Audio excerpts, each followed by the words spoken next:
On the continent of Cangzhou, there are strong groups standing on their own, with constant disputes. Some are for power, some are for desire, and some are just for survival. Keywords of the novel. Cangzhou Beacon without pop-ups. Download the complete set of Cangzhou Beacon TXT, and read the latest chapters of Cangzhou Beacon. Chapter 1. The Road to Purgatory. You are listening at novelfull.audio. Chapter 1. The Road to Purgatory. The sky was dim, with dark clouds blocking the sun. There were faint thunder and lightning flashes, but not a single drop of rain fell for half a day. On the road from Jinsi to Yu Kingdom, the hungry and thirsty Yu people slowly moved eastward with tired steps.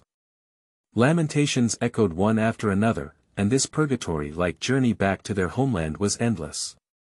Along the way, the 3 Yuan bandits burned, killed, and looted, leaving countless starving victims. Later, the plague of corpses also began to spread, and the number of deaths increased exponentially. At a certain section of the Jinsi road, the returning Yu people were like long snakes winding around. Wherever they went, the insects and mice ate up, and even the grass roots and bark were not spared. Yu people were hungry, with no blood on their faces, their eyes fixed, their legs numb like puppet corpses, and they couldn't feel any vitality. The only thing that stirred them up was the suddenly emerging field mouse. With a loud bang, a yellow-skinned old man in the crowd suddenly stepped out and fell heavily to the ground with his face down. Old man. The old lady who was originally helping each other was so shocked that she quickly lowered her body to inquire about the situation. The screams of surprise did not stop Yu Min, who was slowly passing by. No one paid attention to the fallen person, and she didn't even turn her head to take a look. She still moved forward with her puppet corpse. The old man's deeply sunken eye sockets had already closed, leaving behind a faint breath in his nose. Grandma shook the old man's body and shouted in a hoarse voice, "Hold on, old man, get up quickly." No matter how much Grandma pushed and pushed, the old man remained motionless. "We haven't found our grandson yet." Grandma stopped pushing and desperately sat beside the old man, Nan Nan said. Heavenly. Perhaps hearing the word, grandson, the old man had some reaction and struggled to look at his wife. To live. To live, one must find the heavens. The old man spoke his last words in a faint voice, and then closed his eyes forever. Grandma sat beside her deceased spouse, her sunken eye sockets taking a long time to shed a tear. Yeah, there's still a day. Thinking of her lost grandson, Grandma's dejected face gradually brightened up, and there was a glimmer of light in her eyes.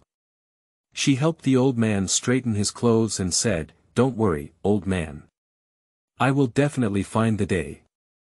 Then the grandmother stood up with her legs on her hands and walked forward without looking back at the old man. On the other side, a tired woman led her 7-year-old son slowly along with a small group of eastward immigrants from the same village. Along the way, she also encountered several waves of immigrants from other villages. Although the main direction was towards the east, their destinations were different, some heading north, some heading south, and finally, this small group of dozens of people still gathered. "Mother, I'm hungry." The boy looked at his mother with a dry, skin-torn mouth. His eyes had lost their original ink-black color and turned a bit pale, filled with longing in his eyes. "Zheng, hold on a little longer, the water god will bless us."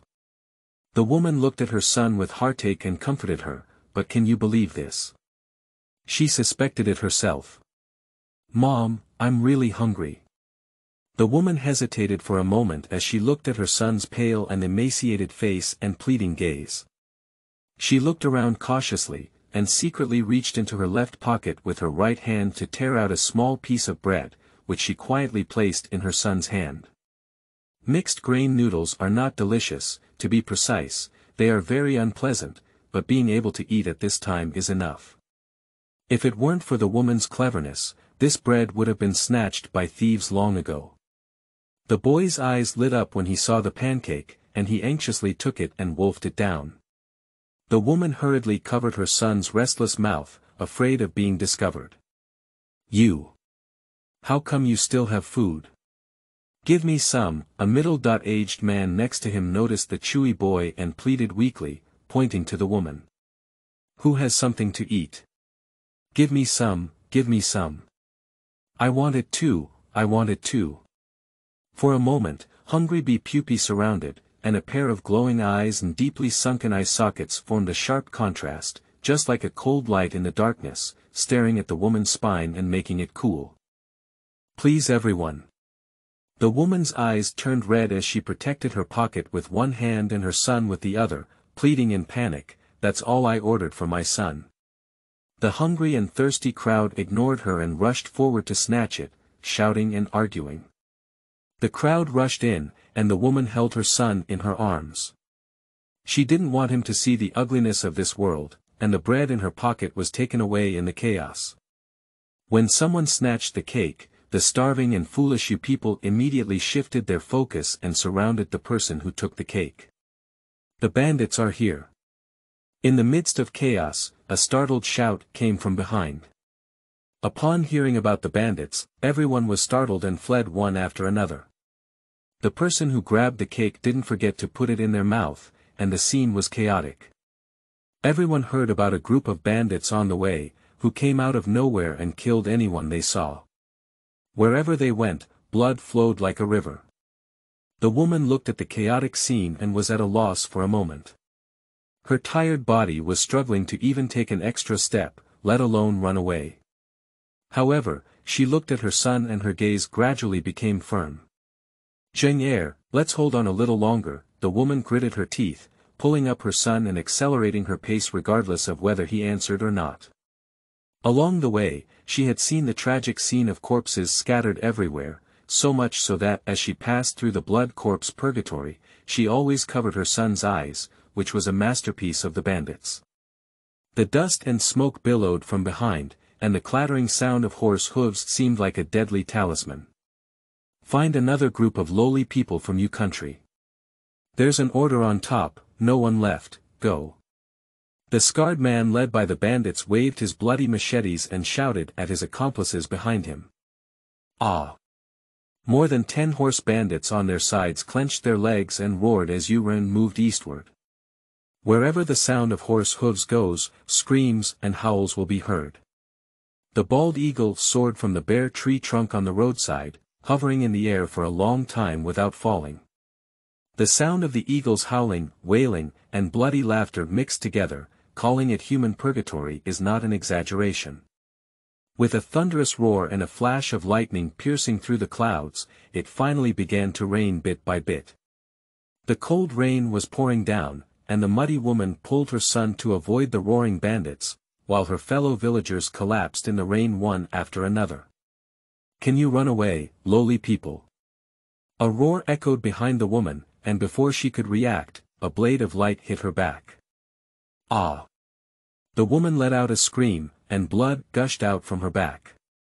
As she fell, she still remembered to press her son under her body. As he fell to the ground, the boy saw a galloping horse, as well as the fierce and proud smile on the scar on the horse's back, as well as the bloody machete in his hand. The woman with flesh and blood on her back tightly covered her son's mouth with one hand, preventing him from making a sound. Blood seeped out of her mouth, and the woman leaned in her son's ear and said, Zheng, don't speak. The dying woman knew that the situation was chaotic now, and if her son didn't speak, she might have escaped a disaster. The 7-year-old boy lay in fear in the rain, and his mother, who was protecting him, gradually lost her breath. However, the hand that covered his mouth did not let go at all. The boy looked at his deceased mother, unsure if it was fear or the cold rain. His body was trembling uncontrollably. The screams had subsided, leaving only the dribbling of rain and the hissing of war horses, which were particularly piercing in the boy's ears. He dared not move at all, and even though he was only 7 years old, he knew the consequences of being discovered. I remember this slut even brought a baby. The words of the scar-strong man rang out nearby. At this moment, the body of the woman pressing on the boy's body was lifted open by the strong man with the back of his knife, and the boy saw the ferocious scar smiling face again. "I'll just say, there's still a baby, hee. The scar man licked the blood from the blade and quenched a mouthful of blood phlegm. In his eyes, the boy was about to become a corpse. The boy trembled and got up, looking around in fear. Other bandits were slowly approaching him. "Hee, I'll send you to reunite with your mother right away." The scar man looked at the boy with a grim smile. "Ah!" The boy, who didn't know where he had the courage, roared and didn't run away. Instead, he clenched his fists and rushed towards the scar man, wanting to avenge his mother, despite being so powerless. The bandits became interested and began to joke. "Oh, this child still has a bit of blood. Boss, be careful not to be beaten to death by that little fist, huh?" "Oh my, stop playing, boss. It's important to search for property." In the heavy rain, the scarred man pulled up his horse rope and adjusted the direction of his mount to dodge the attacks of children, like an old cat playing with a mouse. The child pinched his small fist and chased after him a few times, but all failed. Eventually, due to physical exhaustion, he lay on the ground panting heavily. "Oh, I'm tired of playing, I'll give you a good time." The scar man put away his smile and picked up the machete in his hand. As the knife fell from hand to hand, there was only a sound of a swish, the sound of a sharp arrow cutting through the air. The scarred man hesitated for a moment, looked up, and only then realized that a sharp arrow had pierced through his arm, bleeding profusely. "Ah!" The strong man with a scar tore his heart and screamed in agony. The arrow came from behind the leader, and the bandits naturally looked behind the leader. 100 meters away, a young man in silver armor rode a white horse, holding a bow in his left hand, exuding a majestic aura. Next to the young man was an old man in black, riding a black horse. Young people in their early 20s have fair skin and a handsome appearance, but what impresses people is the mole on the center of the eyebrow, which is located in the center of the eyebrow, neither on the left nor on the right, and not half off. 2 people. Go ahead and cut it into 90.9 sections. The strong man roared, enduring the sharp pain in his arms. At this time, behind the young man, rows of cavalry armed with long guns slowly appeared in the rainstorm. Although it was raining, you could vaguely see the cavalry's clothing, with white armor on the body, and a blue feather stuck in the head of each horse. A group of white-armored cavalry glared angrily, with a captivating aura that even the mounts of the bandits were somewhat restless. Yueguo Qingyu cavalry. The scared strong man's pupils contracted, ignoring the pain and exclaiming.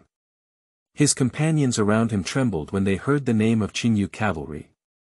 It was said that he was the most brave cavalry of Yueguo and could compete with the 13 battalions of Luoguo cavalry.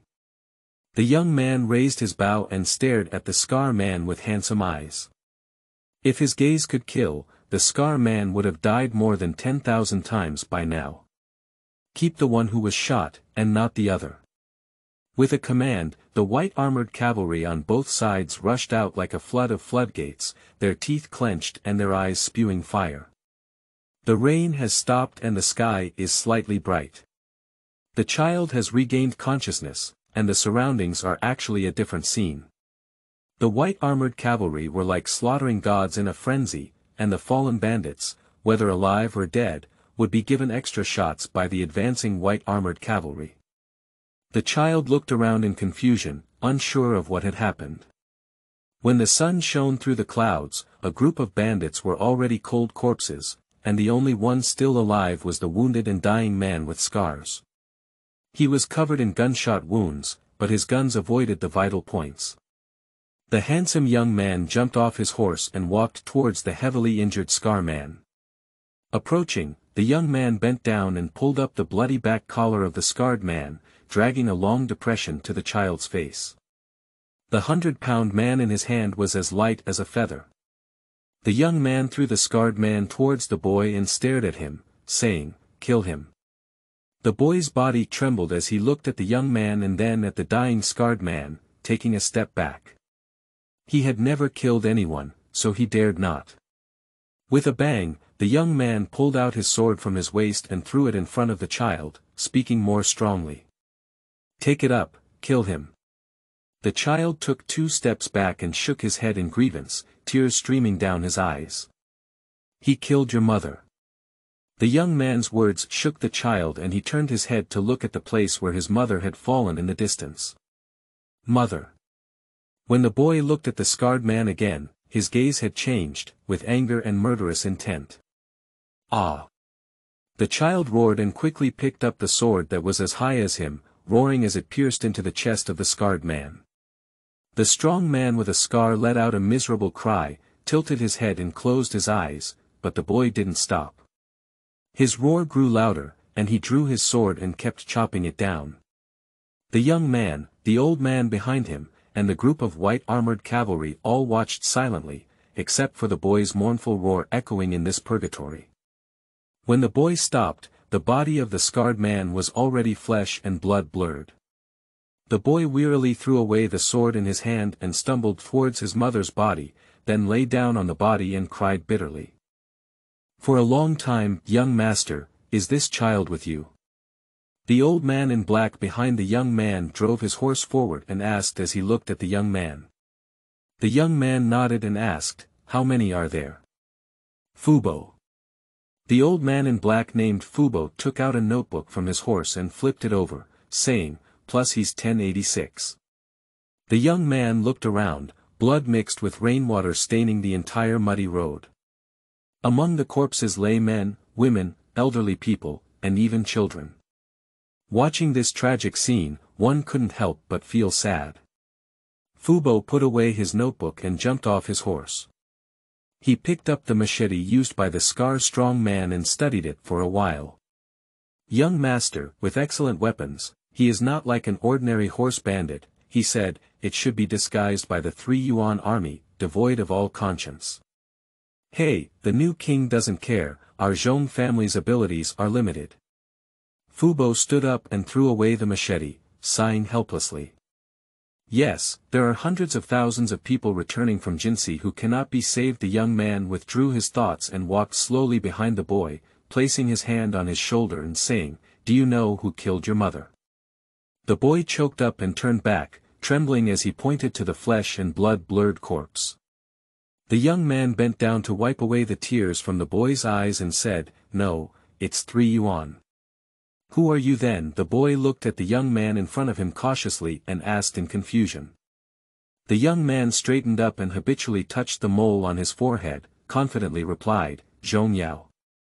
Zhong Yao, the eldest son of General Zhong Lin of the Yu Kingdom, was born in the year when his father, Zhong Lin, brought 2 famous fortune-tellers to show him his appearance. The fortune-tellers all said that this child had poor luck and could not live long. Strangely, these 2 fortune-tellers disappeared one after another without any news. However, Zhong Lin did not give up on his unlucky child because of this. Zhong Yao was sent to the military camp by his father for training at the age of 4, and officially joined the army at the age of 15. Starting from the lowest level of shield soldiers, he climbed up step by step. Outsiders believed that the unlucky eldest son of the Zhong family had risen through his father's connections, and only the soldiers of the Zhong family knew that Zhong Yao was the last one to leave the training ground, and the one at the forefront of the battlefield was also Zhong Yao. "I don't want to go with the flow, I don't want to keep up with the trend, I just want to quietly write a novel of my own style." End of this chapter. Chapter 2. Controversy rises again. You are listening at novelfull.audio. Chapter 2. Controversy rises again at the moment when Luo Kingdom and the allied forces invaded Jianan City. The more than 20-year-long chaos in Cangzhou came to an end, and the remnants of the old hegemon Qi Kingdom retreated westward to Min'in. King Lu Ting of the Luo Kingdom appeared as a new hegemon, abolishing the Bian Shi calendar and changing it to the Anping calendar, officially ending the dark rule of Qi Kingdom that lasted for more than 200 years. Ambassadors from various countries signed a peace treaty in the ruins of Jianan City, drinking the wine of the alliance and enjoying peace together. However, the struggle did not stop in July of the first year of the Anping calendar. the three Yuan Kingdom and Yu Kingdom to the east of Luo Kingdom were deadlocked on the issue of the ownership of the land of Tianjin and Vietnam. The new hegemon Luo Kingdom, which had the power of judgment, sentenced the land west of Tianjin and Vietnam to the three Yuan Kingdom. As soon as the judgment was made, the three Yuan army quickly took over the 211 cities more than 1,000 miles west of Tianjin and Vietnam with lightning speed. This angered Yu people and gathered 100,000 troops to quickly counterattack. The three Yu and Yu armies were deadlocked at the foot of Guewang Mountain, intending to fight to the death. Then came the Ghost King Mountain fire attack, which was recorded in history. This consumed the last hope of the Yu people in the Purgatory fire, and 100,000 Yu soldiers were buried in the sea of fire. Zhao Jian, the ruler of Yu, vomited blood in court and fell ill. Before his death, he ordered Yu to close down and prevent any interaction with any country. And the disaster of the Yu people goes far beyond this.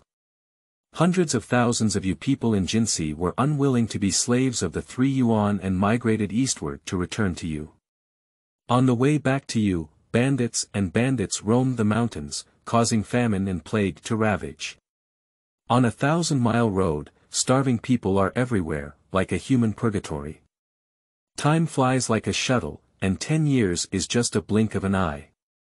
Although there have been constant friction among other countries in Cangzhou, under the rule of the new hegemon, overall peace has been achieved and no large-scale wars have erupted.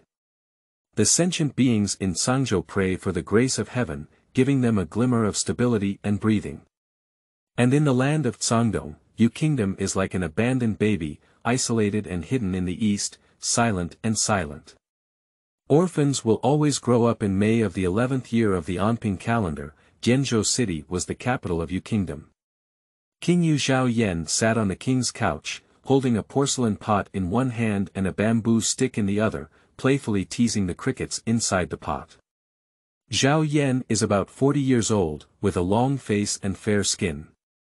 Since his accession to the throne, all affairs of the big and small dynasties have been arranged by the Zhong family and his younger brother Zhao Kong.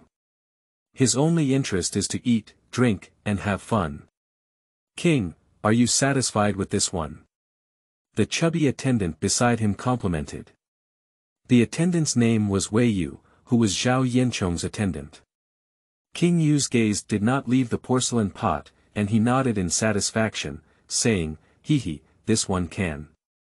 This one can." Remembering Wang Di's proud expression a few days ago, Zhao Yan couldn't help but feel a pain in his heart. That Optimus Prime had lost exceptionally miserably. It was big and fierce enough, and he was sure to win. Wei Yu saw the king with a smile on his face and felt a sense of joy in his heart. He thought that the reward would not be reduced in the future. That king needs to give it a name. Wang's brother's name is Hercules, how about this one alone? What about calling him, Great Divine Power? The great king has extraordinary literary talent and great supernatural powers. Great. Praise, whatever you say is praise. Wei Yu was able to make it to this position, and flattery took a lot of credit. Zhao Yan teased the treasure in the pot with satisfaction and casually asked, "By the way, has the construction of the Southwest Palace been completed?" After all, Consortly only asked about it recently. At this question, Wei Yu's smiling face disappeared, his eyes twirled in panic, and finally he could only tremble and reply, "I heard this. I heard it hasn't been completed yet." Zhao Yan stopped his movements and the smile on his face disappeared. With a hint of anger, he asked, "Not yet? Didn't you add a surname tax?"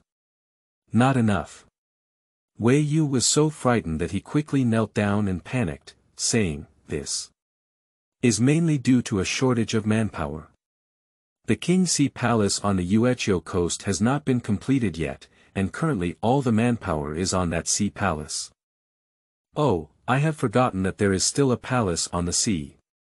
All right, let them hurry up and make sure it is completed before October. Get up."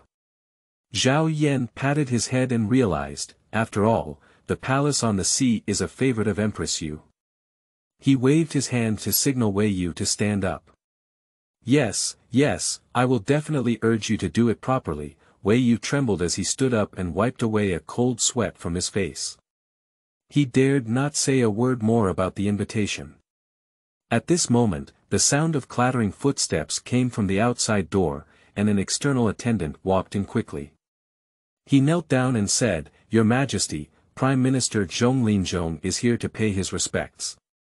Zhao Yan's expression turned stern, and his hand teasing the cricket stopped.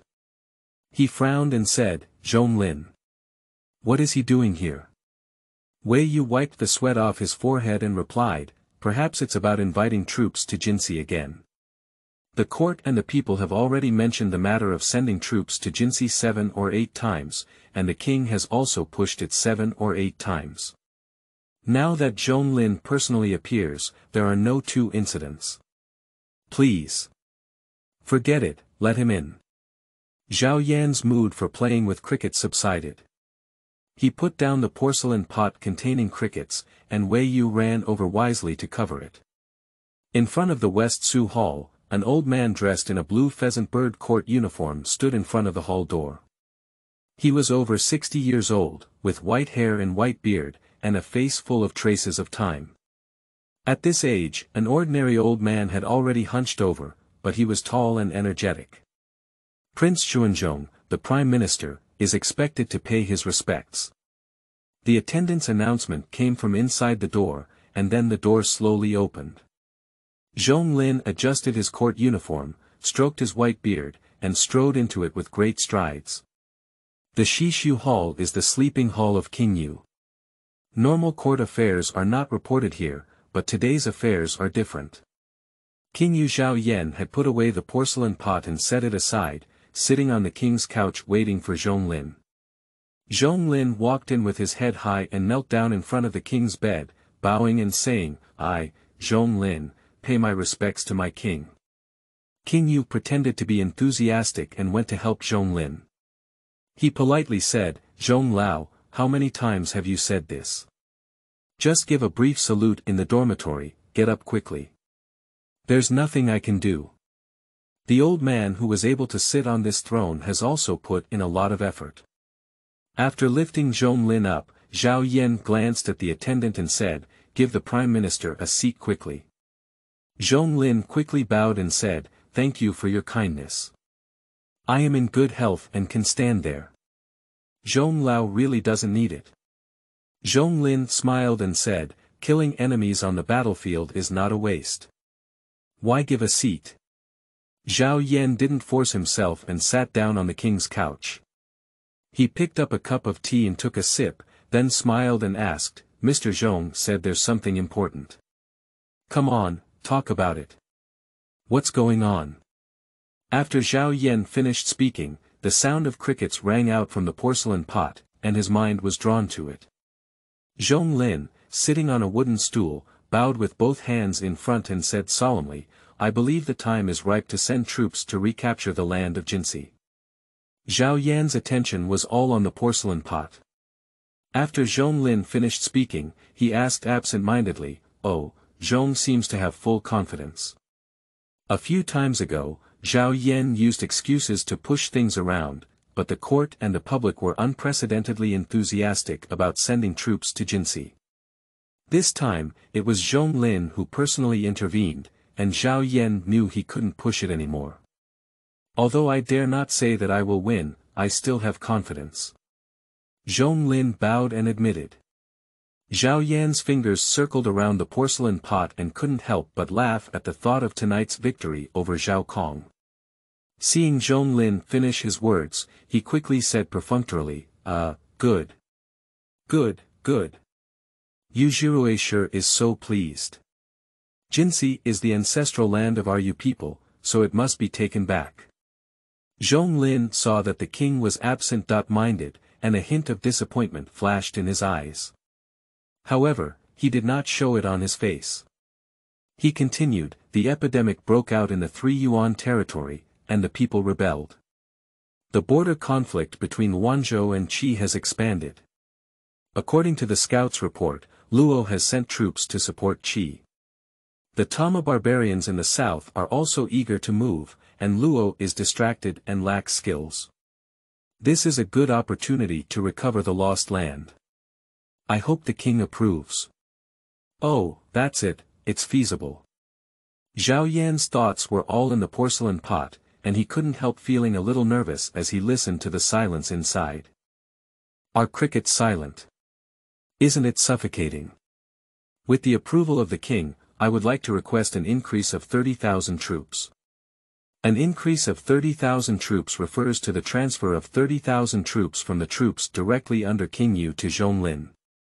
Zhao Yan was slightly stunned, his thoughts turned back from the crickets in the pot, and after a moment of contemplation, he replied, Zhong Lao, our army is lacking in strength and training, and coupled with the rampant bandits in the internal environment, it is really difficult to distinguish. The implication is, if you want troops, there is no door. Zhonglin's face turned pale, and he continued, since the king is unable to mobilize troops, can we adjust one or two of the grain and forage after being diligent? Yes, if we don't receive troops, we can also provide food.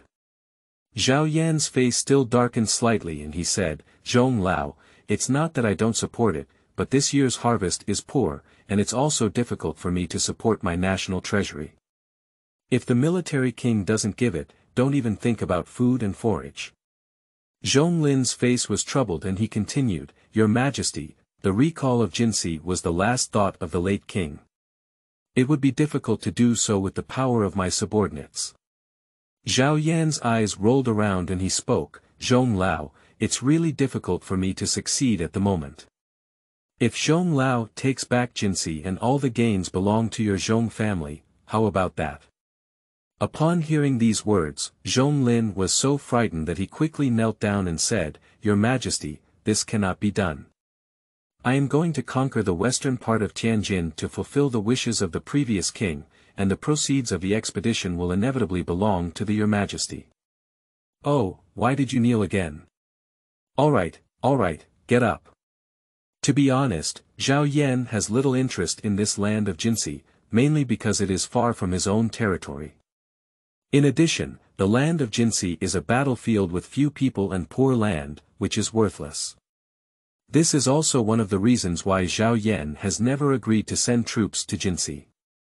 Seeing Zhonglin stand up, Zhao Yan continued, even if we send troops to Prince Jinsi, he is powerless to assist us. Let's postpone the discussion for now. Zhonglin was taken aback for a moment, bowed and said, This is a heavenly opportunity that must not be missed. I can use the strength of the Zhong family to definitely take Jinsi and show respect to the previous king. We still need to fight.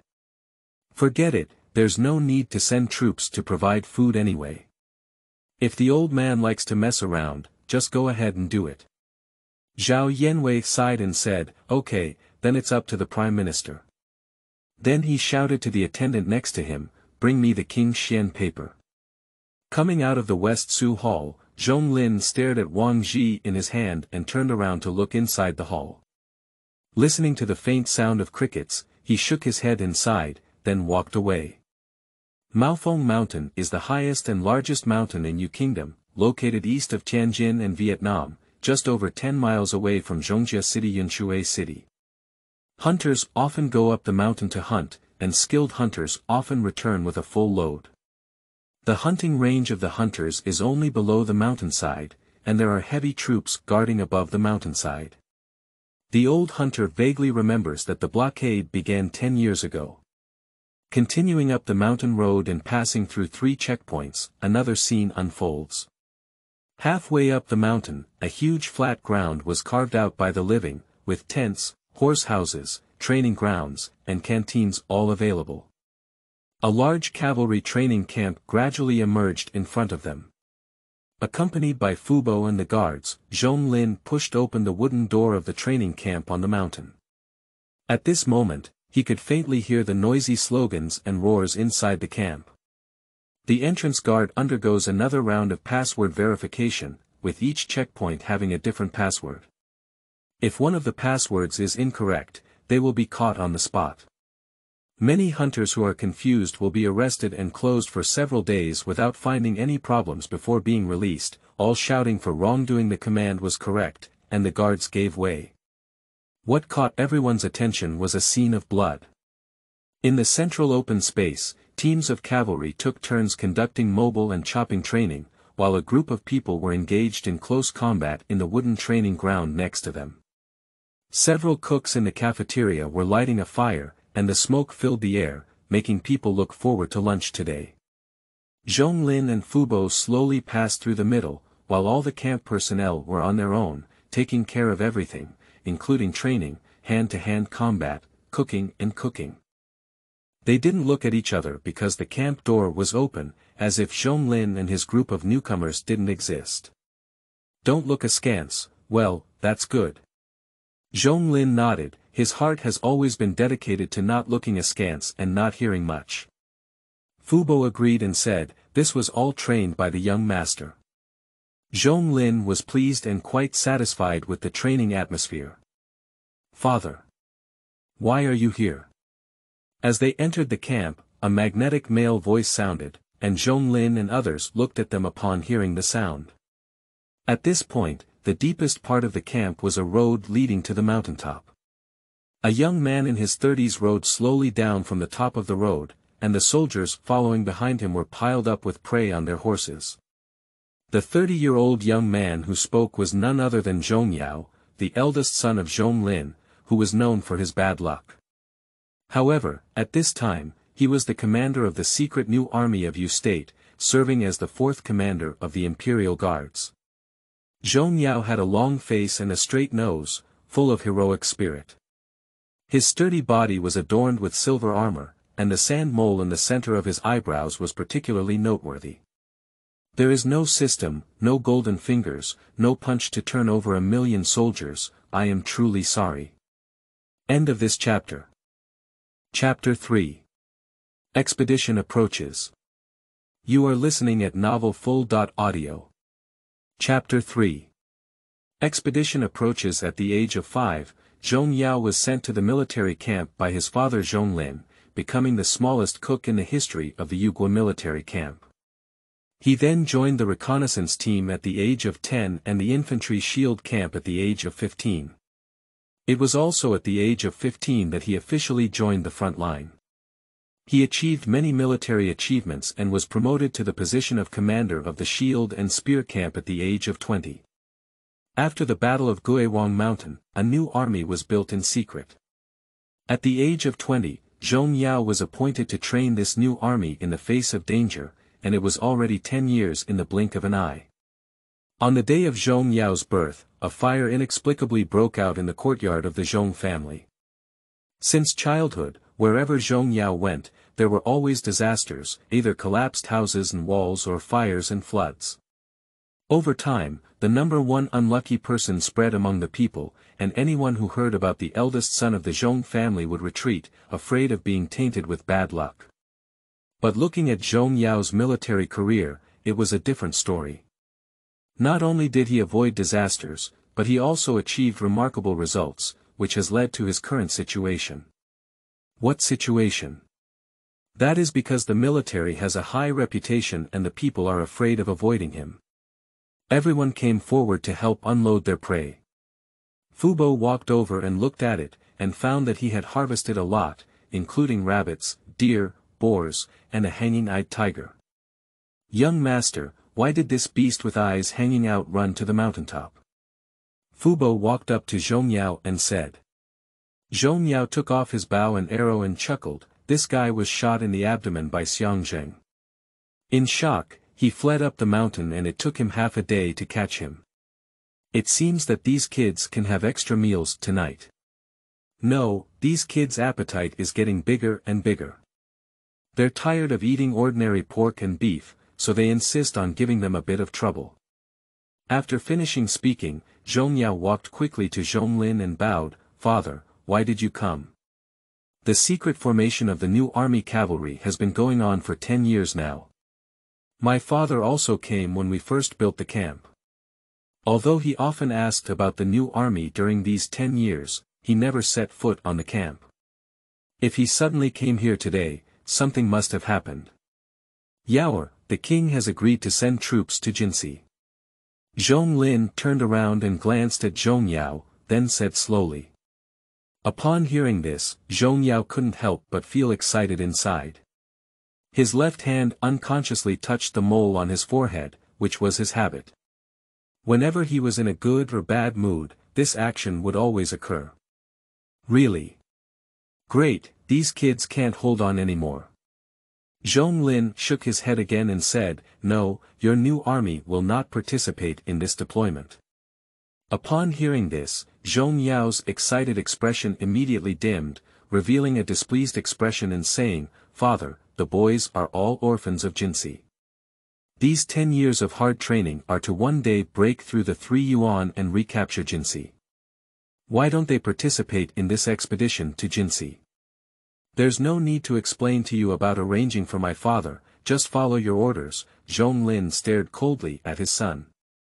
What is the significance of his father's strict training of the new army for the past 10 years? He sent troops to Jinsi but did not use the new army. Aren't they training in vain for the past 10 years? Zhong Yao's tone was filled with excitement and resentment. Zhong Lin showed a hint of displeasure and spoke more strongly. Remember, for your father, they are not only orphans of Jinsi, but also soldiers of Yu Kingdom. They were not only born to reclaim Jinsi. Seeing the tense atmosphere between father and son, Fubo quickly walked over to smooth the situation and said, Young master, don't be impulsive. This is also what the king means. Zhong Yao suddenly understood and sneered, Hee, no wonder that when hundreds of thousands of people returned to you, that great king refused to save him. Zhong Lin turned his head and angrily rebuked Zhong Yao, stop talking. What are you afraid of? Is that great prince's wife? We are building a lot of construction, renovating the palace, and raising taxes several times. Let's see what kind of life the people under the Wang family are living now. That's the misfortune of the country. There are 2 types of taxes in Yu country. One is the local tax. For example, in the Tianjin Vietnam area, which is under the jurisdiction of the Zhong family, all local taxes are paid to the Zhong family. The other type is surname tax, and the 3 major surnames Zhao Zhonglu, as the surnames of the founding state of Yu in the past, all had the right to receive taxes.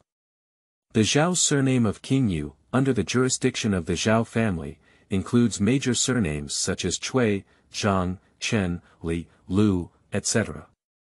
The surnames belonging to the Zhao family are taxed annually based on their population. In recent years, the surnames of the Zhong and Lu families have been reduced in taxes, but the surnames of Qingyu, Zhao Yan, have been increased several times. The people under the Zhao surname cannot help but feel angry. Fortunately, the weather has been favorable for years and there have been no wars. The people complain about it, but dare not do anything wrong, and can only lament their fate. Shut up! Zhong Lin shouted and slammed his right hand heavily. Zhong Yao's face was shocked by the sudden slap, but he also instantly became much clearer. He felt the scorching pain in his left face and gritted his teeth, no longer speaking. This slap was not only unexpected by Zhong Yao, but also startled the Fubo beside him. He quickly went up to dissuade him, Lord, I can't use it. Zhong Lin glared angrily at Zhong Yao and said sternly, do you know that if these words spread, the entire Zhong family will face destruction? Everyone present won't say a word. My son dares to take his life as collateral, Zhong Yao retorted with the last hint of stubbornness. You! Zhong Lin pointed at Zhong Yao and began to curse again. At this moment, the vigilance of many soldiers flashed in his mind for a moment, and he slowly turned back to look at the camp behind him. The soldiers in the entire camp stopped their movements from that slap. The cavalry drove their horses and stopped practicing, and the hand-to-hand combat soldiers also stopped fighting. Even the cooks at the camp had stood up, and what was terrifying was that they all stared at Zhong Lin with serious expressions. The silence filled the entire camp, and even the occasional sound of forest birds seemed to be infected by this atmosphere, without any sound. Zhong Lin, who had always remained calm, unconsciously showed a hint of fear on his face. A drop of cold sweat slipped from his forehead and he was completely unaware. After so many years of fighting on the battlefield, Zhong Lin knew clearly that it was not an angry look, but a murderous look. At this moment, Zhong Yao also noticed that the atmosphere was not right. He looked up and was equally shocked. Unable to think much, Zhong Yao quickly stepped forward and protected Zhong Lin behind him, shouting angrily at the new recruits in the entire camp, "What are you doing?" A group of new soldiers were still staring at Zhong Lin with a sense of approaching. Zhong Yao roared as hard as Zhong could, "He's my father. Get out of here." The word father clearly had an effect. A group of new recruits woke up from their dreams, slowly retracting their murderous gazes. A hint of guilt appeared on their innocent faces, and they silently turned around to continue their work. The mountain road down the mountain was not difficult to walk, and Zhong Yao silently followed his father with a hint of guilt. Fubo, who was standing beside him, occasionally looked at Zhong Yao. The scene just now was still hovering in his mind, and those pair of ferocious eyes should not be what this age should have. When the three of them and a few guards arrived at the foot of the mountain, Zhong Yao realized that rows of carriages had been waiting for a long time, and the carriages were solidly tied with a full load of supplies. Zhong Yao looked at his father in confusion and said, "Father, what is this?" "These are the provisions for your expedition. After all, the new army belongs to our Zhong family, and it is normal for the king to be wary. Although you cannot go to Jinsi this time, the bandits from Qibei Mountain in Yuling district to the south can be handed over to you to deal with. Take them to try your hand first." Upon hearing his father's words, Zhong Yao's dark melancholy dissipated a lot. Recalling the impulse on the mountain, his guilt grew even stronger. "Father, what happened just now?" Before Zhong Yao could finish speaking, Zhong Lin had already raised his hand and interrupted him, "It's over, there's no need to worry." Zhong Lin paused for a moment before continuing, "Those new recruits really care about you.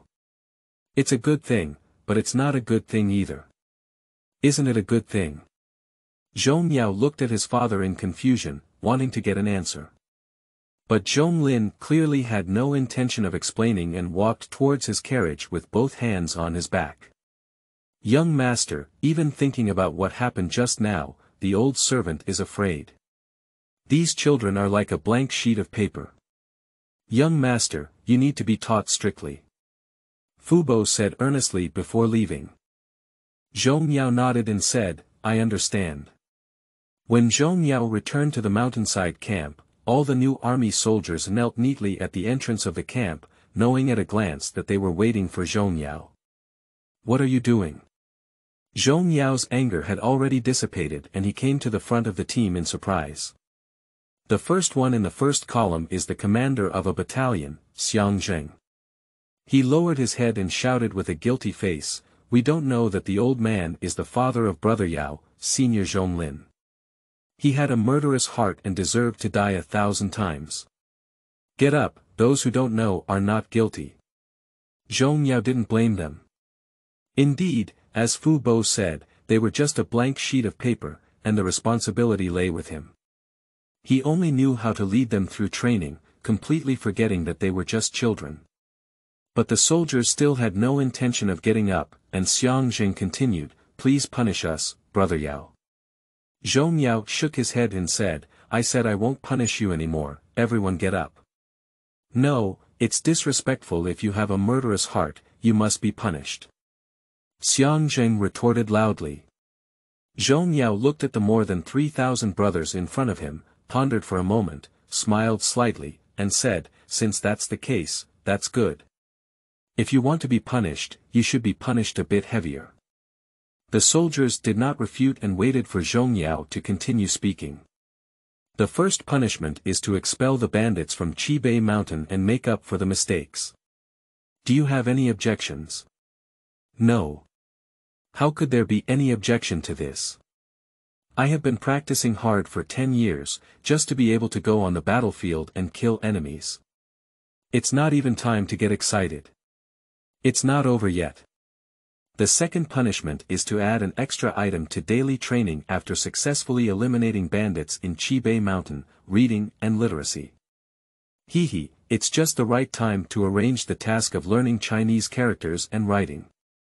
When Xiang Zheng and other soldiers heard about reading and literacy, their excited expressions disappeared instantly. They all looked up at Zhong Yao with a frightened expression and said, "No way. Brother Yao, I don't like reading. Brother Yao, please spare us. Reading and literacy are too boring." Zhong Yao ignored the constant protests and deliberately became serious, shouting, "Do you have any objections?" The soldiers looked at each other, all hesitant to respond. Zhong Yao increased his voice and shouted loudly, "Do you have any objections?" "No." With the first response from Xiang Zheng, other soldiers also sternly replied, "No." The sound echoed through the Maofeng mountain, and the aftershocks echoed several times. That night, Zhong Yao was wearing a medium-length plain coat in the tent of the barracks, wiping the silver armor on the table. He set off the day after tomorrow, so he asked Zheng to go back and report a letter to his wife. The door cloth was lifted at this moment, and the infiltrating wind made the candlelight tremble uncontrollably, almost extinguished. A gentle female voice rang out at the door, "Husband." That was a familiar voice of Zhong Yao, and every time he heard it, it would make his soul hold 3 feet and his heart feel warm. A beautiful woman in Chinese attire walked into the tent, with a prominent belly under her long and luxurious dress. She also held a dining basket in her hand, carefully covered with a dining cloth. Zhong Yao quickly put down his plain cloth and armor and stepped forward to welcome him. "Madam. Why are you here? You're about to give birth, so it's not advisable to walk on mountain roads." The person who came was Cui Yingying, the wife of Zhong Yao, who was already 9 months pregnant. Zhong Yao took the basket with one hand and helped his wife walk inside with the other. Cui Yingying looked at her husband, her eyes filled with love.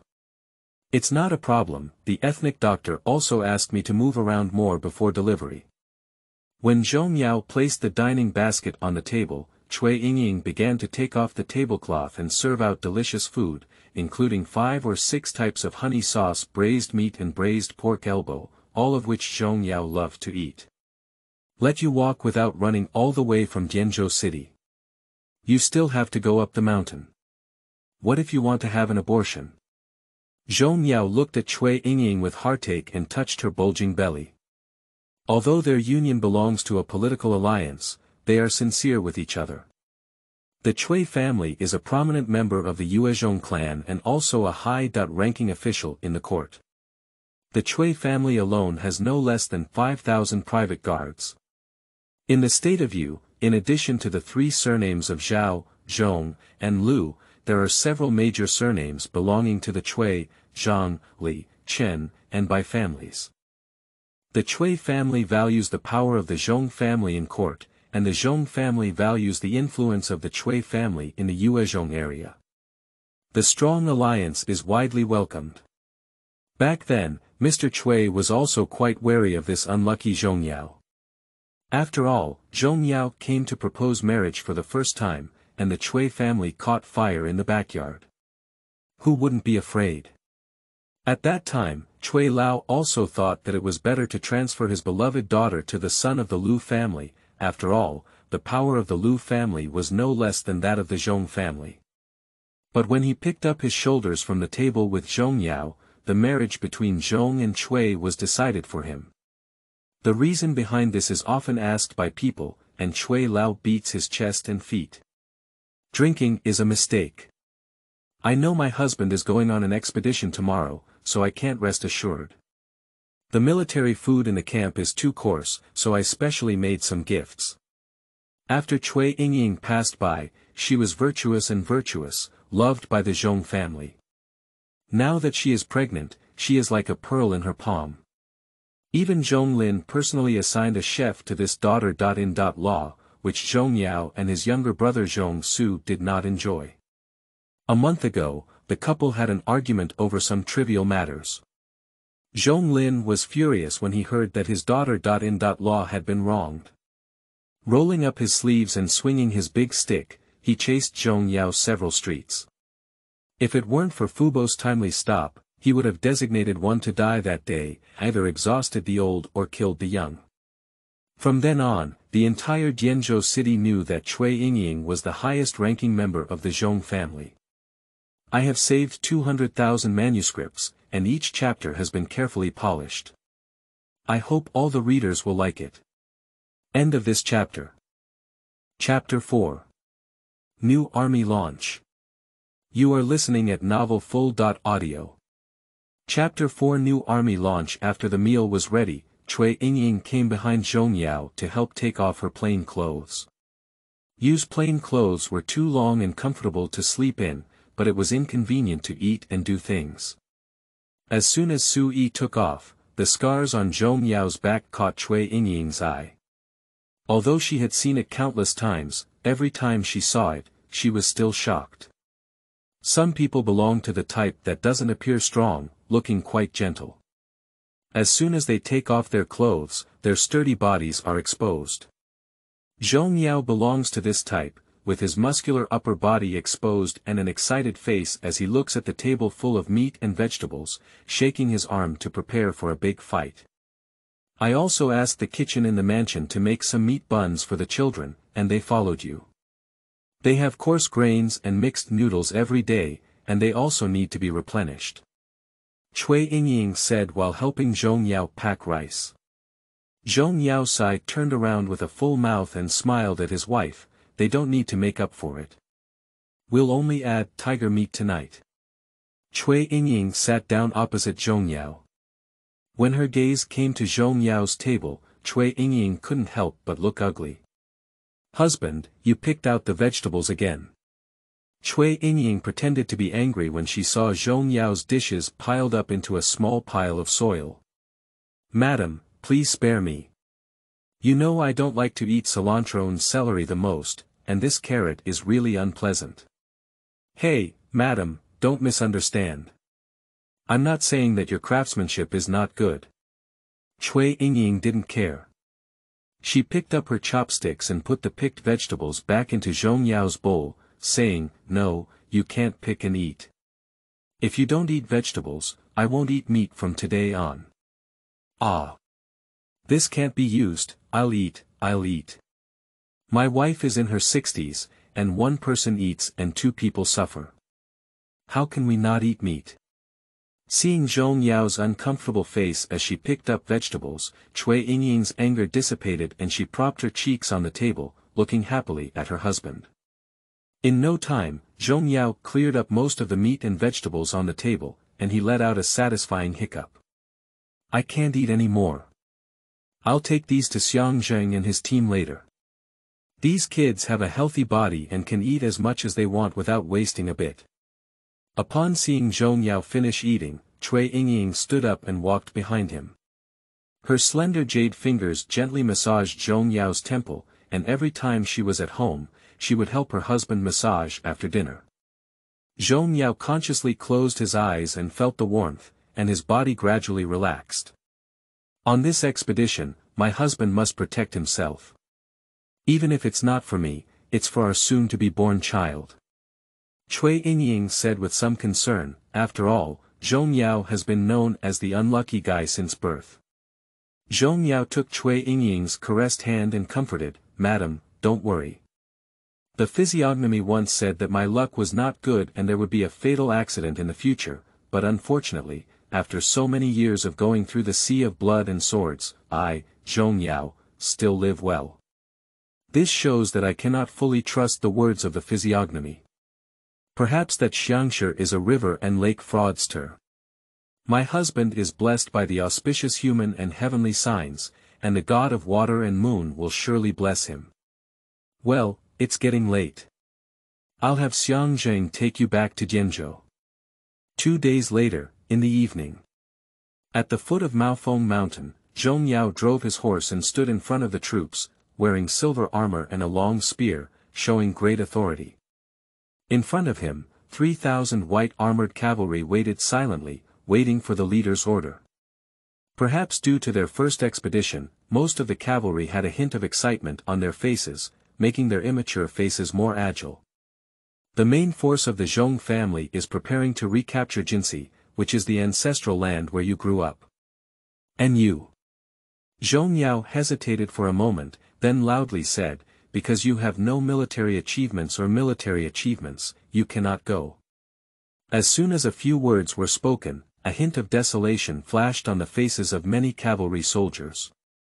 Zhong Yao ignored the cavalry's reaction and continued, but we have a new mission to advance south and suppress bandits. Do you have any objections? No. The cavalry instantly regained their spirits and responded in unison. Zhong Yao nodded with satisfaction and said, "This is our first battle, which will be recorded in your achievements book. This is the beginning of your brilliant achievements." 3,000 cavalry soldiers all stared at Zhong Yao, with a gleam in their eyes and a higher chest. Starting from the 1st Battalion, queue up there to collect 5 days' rations. After a brief rest, let's go. Zhong Yao said, and several battalion leaders drove out of the queue to command the troops in an orderly manner, walking towards the grain storage area. 2 people behind Zhong Yao who had remained silent only then drove their horses forward. One was around 30, with a long face and blue clothes, and a strong scholarly aura. That is Zhong Yao's friend, White Knight City. The Bai family is a big surname, and outside of the national surname, they are also considered prestigious. Bai Yi City has been a classmate of Zhong Yao since childhood, unlike Zhong Yao's decisive and straightforward personality. Bai Yi City is a descendant of merchants, with a more casual personality. Of course, he also believes that he is smarter than Zhong Yao, and even has a sense of superiority. Bai Yi Cheng looked at another handsome young man next to him, who was about 20 years old and dressed in embroidered white clothes, and said, "Look at your brother, he already has the aura of a great general." The handsome young man of 20 only smiled and did not respond. Youth is Zhong Su, the younger brother of Zhong Yao. He is introverted and does not like to talk. In his opinion, reading extensively is much more interesting than marching and fighting. Yao, majestic. The silver is shining brightly. White Knight City approached Zhong Yao with a hint of mockery and didn't forget to tap on his silver armor. Zhong Shuza drove his horse to the other side and greeted him, "Brother." Zhong Su is different from Zhong Yao. He has been at home since childhood and has never been to the battlefield. The paths and topics of conversation between his brothers are different, and they often sit together without saying anything. However, after his sister Lo Chui Yingying entered the house, this awkward atmosphere eased a lot. Zhong Yao looked left and right, nodded at Zhong Su, and then turned to Bai Yi City, saying, "Are you sure you want to go with me to suppress the bandits?" "That's for sure." White Knight City doesn't like to march and fight, but his father Bai Kuei always forces him to study, especially for those who engage in business. After all, the Bai family has 5 generations of single biographies, and they are all merchants, so they can't be destroyed by this black sheep in White Knight City. Zhong Su looked at Bai Yi City with a hint of mockery in his eyes and said, "Brother Cheng, there are no jokes in the army."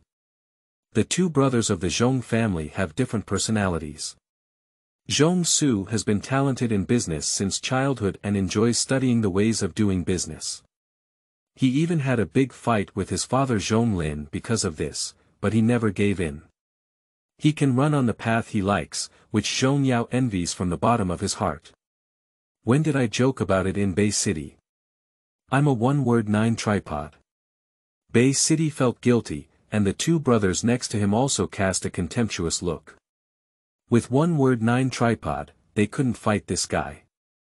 Zhong Su seemed to remember something and looked at his elder brother, saying, "Brother, why only bring 5 days of rations?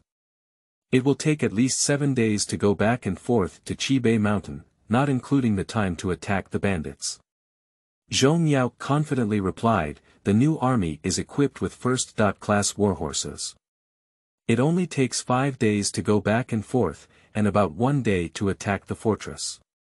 That's enough." Besides, going hungry is also a form of exercise. Upon hearing this, Bai Yicheng was startled and quickly asked, Yao, don't you only bring 5 days of rations yourself? Yes, how can the leader's words and actions be inconsistent? What about me? I also have a 5-day ration. White Knight City continued with a hint of luck. Zhong Yao nodded in affirmation. Yao, can I be an exception? I can't compare to you martial artists. Zhong Yao shook his head and said, no, you are now my internal military strategist and a member of the military brigade. How can you break the military rules on your own? The White Knight City was like a bolt from the blue, with a silly smile, a whip in the hand, and a hissing sound from the mounts, flying away in the dust. I'm not going crazy with you guys, I won't go. What about the 9 words just now? Zhong Yao and Zhong Su watched as the White Knight City left and coincidentally laughed. Brother, the first battle of the new army, be careful in everything. Zhong Su had a worried expression on his face, although the brothers didn't communicate much in daily life, they were still brothers. Zhong Yao turned his head to look at his younger brother and said, Su, you are calmer than me and more meticulous than me. Why don't you want to enter the court as an official? With your... Upon hearing these words, Zhong Su's face darkened and he raised his hand to interrupt his brother. He shook his head and said, Brother, stop talking. Everyone has their own aspirations. I don't like that kind of scheming environment. I'm saying goodbye to you this time. Say goodbye. Where are you going?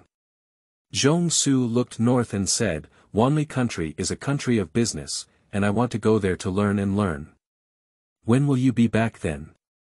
Perhaps in 3 or 5 years, once you have completed your studies, you will return. Zhong Yao looked at his determined younger brother and did not speak up to dissuade him. He knew that persuasion was useless. Since childhood, this younger brother has been stubborn and cannot bring back 80 cows that have been decided upon. Looking back on the days when Zhong Su was unwilling to take the civil service exam and was locked up by his father for 4 days and 4 nights, he was stunned and did not give up. In the end, if it weren't for Fubo opening the door to deliver food, I really don't know how this would end. Zhong Yao will never forget that scene in his lifetime. His father wept and sighed, while his younger brother remained silent. He believed he did not have this stubbornness, and his own path was always arranged by his father. At the age of 5, he was sent to the military camp by his father and became a gang leader. From then on, his life was nothing but a military camp, and it was not an exaggeration to say that the military camp was his second home. Okay, go ahead, there's still me at home. Zhong Yao withdrew his thoughts and patted Zhong Su's shoulder. Zhong Su responded with a smile and then drove his horse away. Watching his younger brother leave, Zhong Yao felt a sense of disappointment in his heart, as after all, he didn't know when to say goodbye after this farewell. After sighing, Zhong Yao finally woke up and touched the mole on his forehead, saying, Oh my, I almost forgot about that kid. Xiang Zheng. Upon hearing Zhong Yao's shout, a young cavalry soldier around 17 years old among the cavalry queuing to receive food drove out and loudly replied, Here. Go and catch that White Knight City for me. The military camp is not a place where kids come and go whenever they want. Yes. In the afterglow of the setting sun, Zhong Yao looked at these slightly excited brothers with a smile on his face. This was their first time in battle, and after 10 years of hard training, they flew into the sky. That night, Bai Yicheng rode his horse and followed Zhong Yao with an unhappy expression. He was the son of a wealthy businessman, and his attendants followed him closely in and out. He opened his mouth and reached out for food. Now, he was ready to tie Zhong Yao back to the army, who had been killing him for 5 days. The food was still so bad that he almost vomited the last bite. Yao, you're really not kind. You even asked a young man to come home and tie me up, Bai Yicheng complained, looking at Zhong Yao with a mournful expression in his eyes. Zhong Yao remained calm and smiled. Back then, you said you didn't want to study or do business, so you insisted on coming to my account to claim a job. Now that the job has been given, do you think you want to get some free pay?"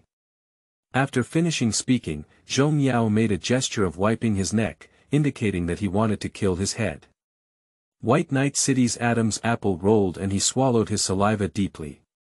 He thought to himself, "Killer, if you didn't tell me earlier, I thought it was just idle work." Zhong Yao looked back and saw that the cavalry had already joined the formation. He shouted, "The entire battalion obeys orders and moves forward at full speed. No rest is allowed until dawn." Continuing to whip and accelerate, the other cavalry also followed closely with their whips. White Knight City did not react and was instantly dropped far away. "You Zhong Yao, can you say hello first?" "Hey. Wait for me. I just want to maintain a bit of my own style in the flood of literature." End of this chapter. Chapter 5. The Beginning of Disputes. You are listening at novelfull.audio. Chapter 5.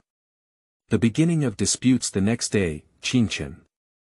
Cloud and Water City walls. Zhong Lin looked at Zhong Su's distant figure and let out a sigh. Stinky kid, he has the same personality as his mother, stubborn.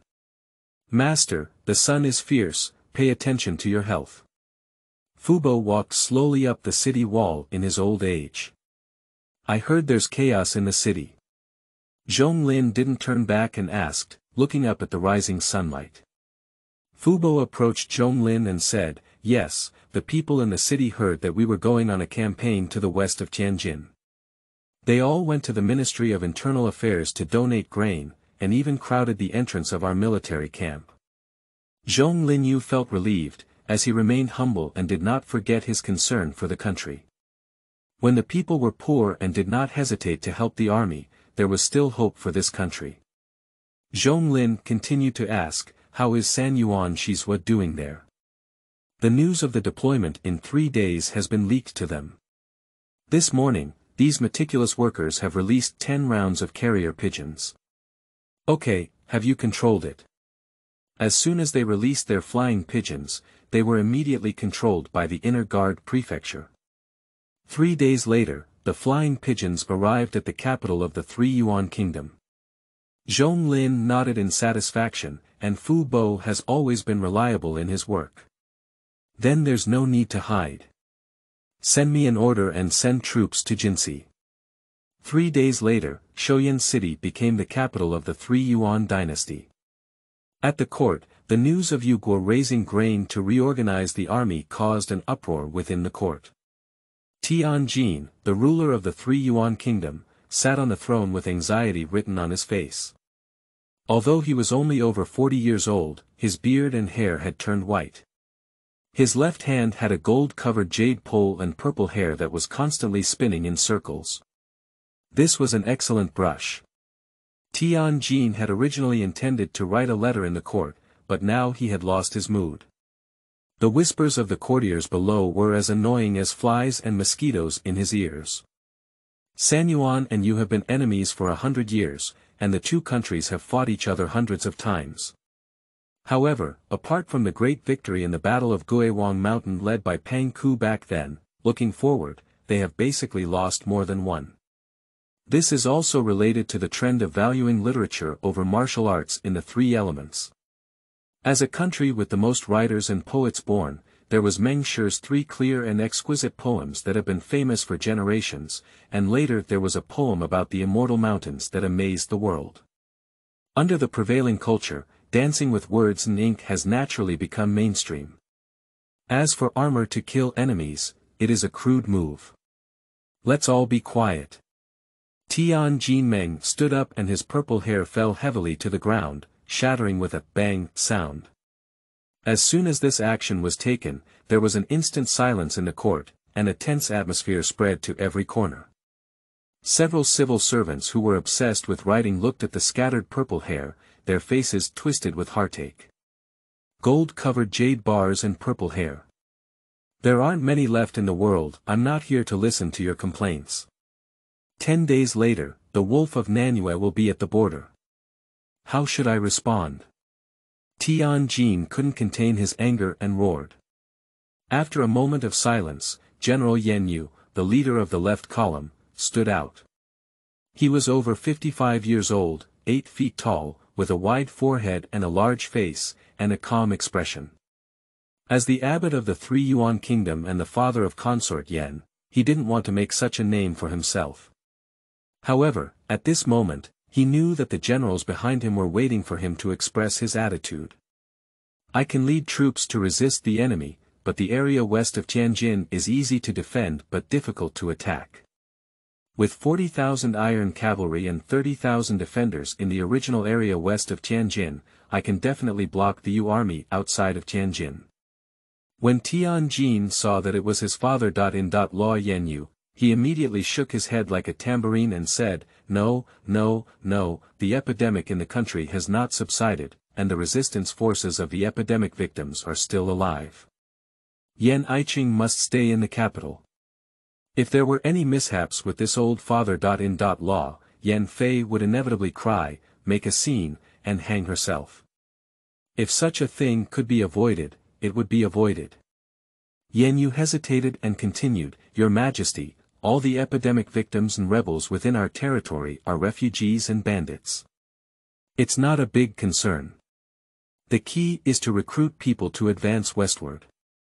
Tianjin's face sank again with a hint of displeasure in his tone. "General, I don't like to hear what you're saying. Although we're refugees and bandits, what if we merge and attack Shoyan? Is this capital still important in the western part of Tianjin?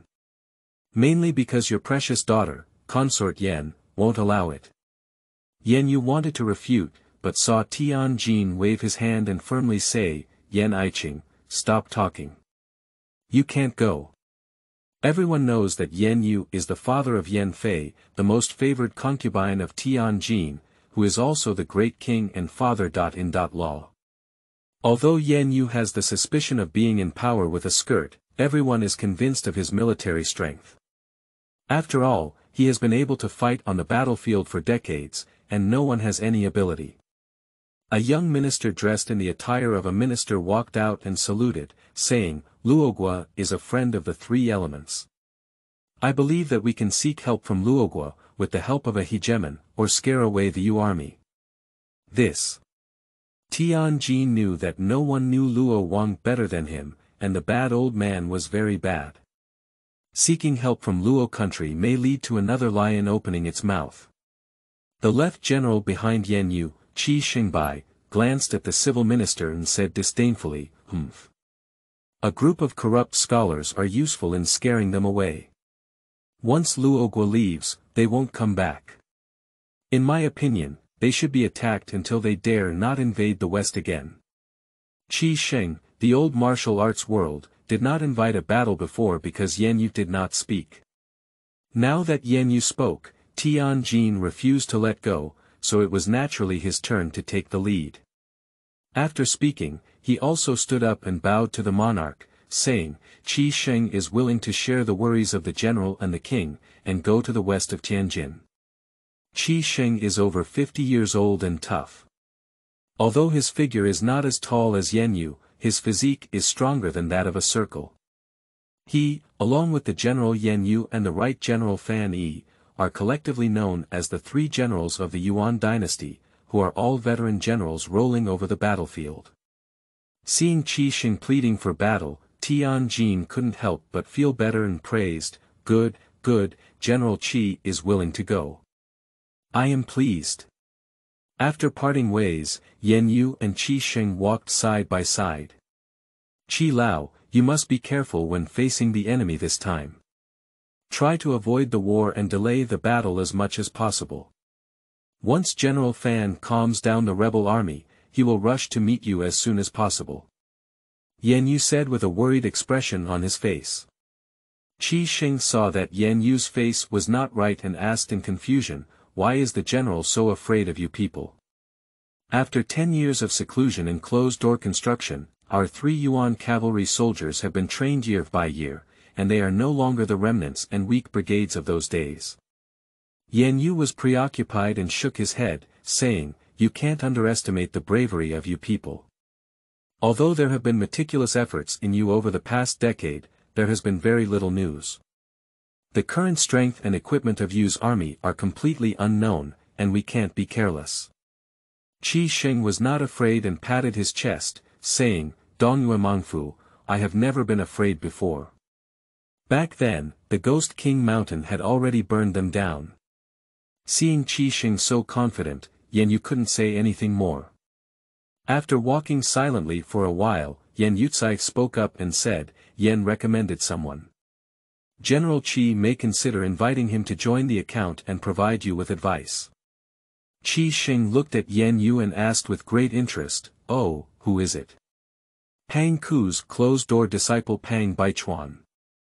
3 days later, at midnight. Located on the border between Tianjin and the west, the 3 Yuan territory of Yushui City. The sound of wooden gears turning in the forest outside the city shattered the tranquility of the night, causing birds and beasts to fly away. The peaceful Yushui city seemed unaware of the impending disaster. Let go. The forest let out a loud sound, and in an instant, large boulders with raging flames broke through the forest, drawing fiery red trajectories in the air, with their target being Yushui city. Bang!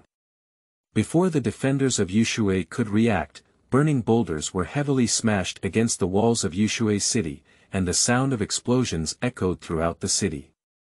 A sudden change occurred, and a patrol deputy ran up the city tower in panic and asked, "What's the situation?" "I don't know. Yushui city hasn't encountered an enemy attack for 10 years, and the defending soldiers have already forgotten how to deal with it. They can only stand there at a loss. Damn it.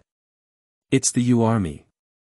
The deputy, more seasoned, turned his head and looked at the pitch black outside of the city. The faint flames flickered, and a cold sweat broke out.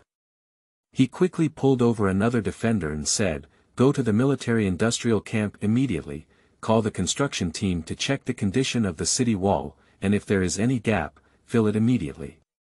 Hurry." The defending soldier nodded and ran towards the city building in a rolling motion. After instructing the deputy general, the alarm bell of the city tower was sounded, and the chaos in the already chaotic Yushui city became even more severe.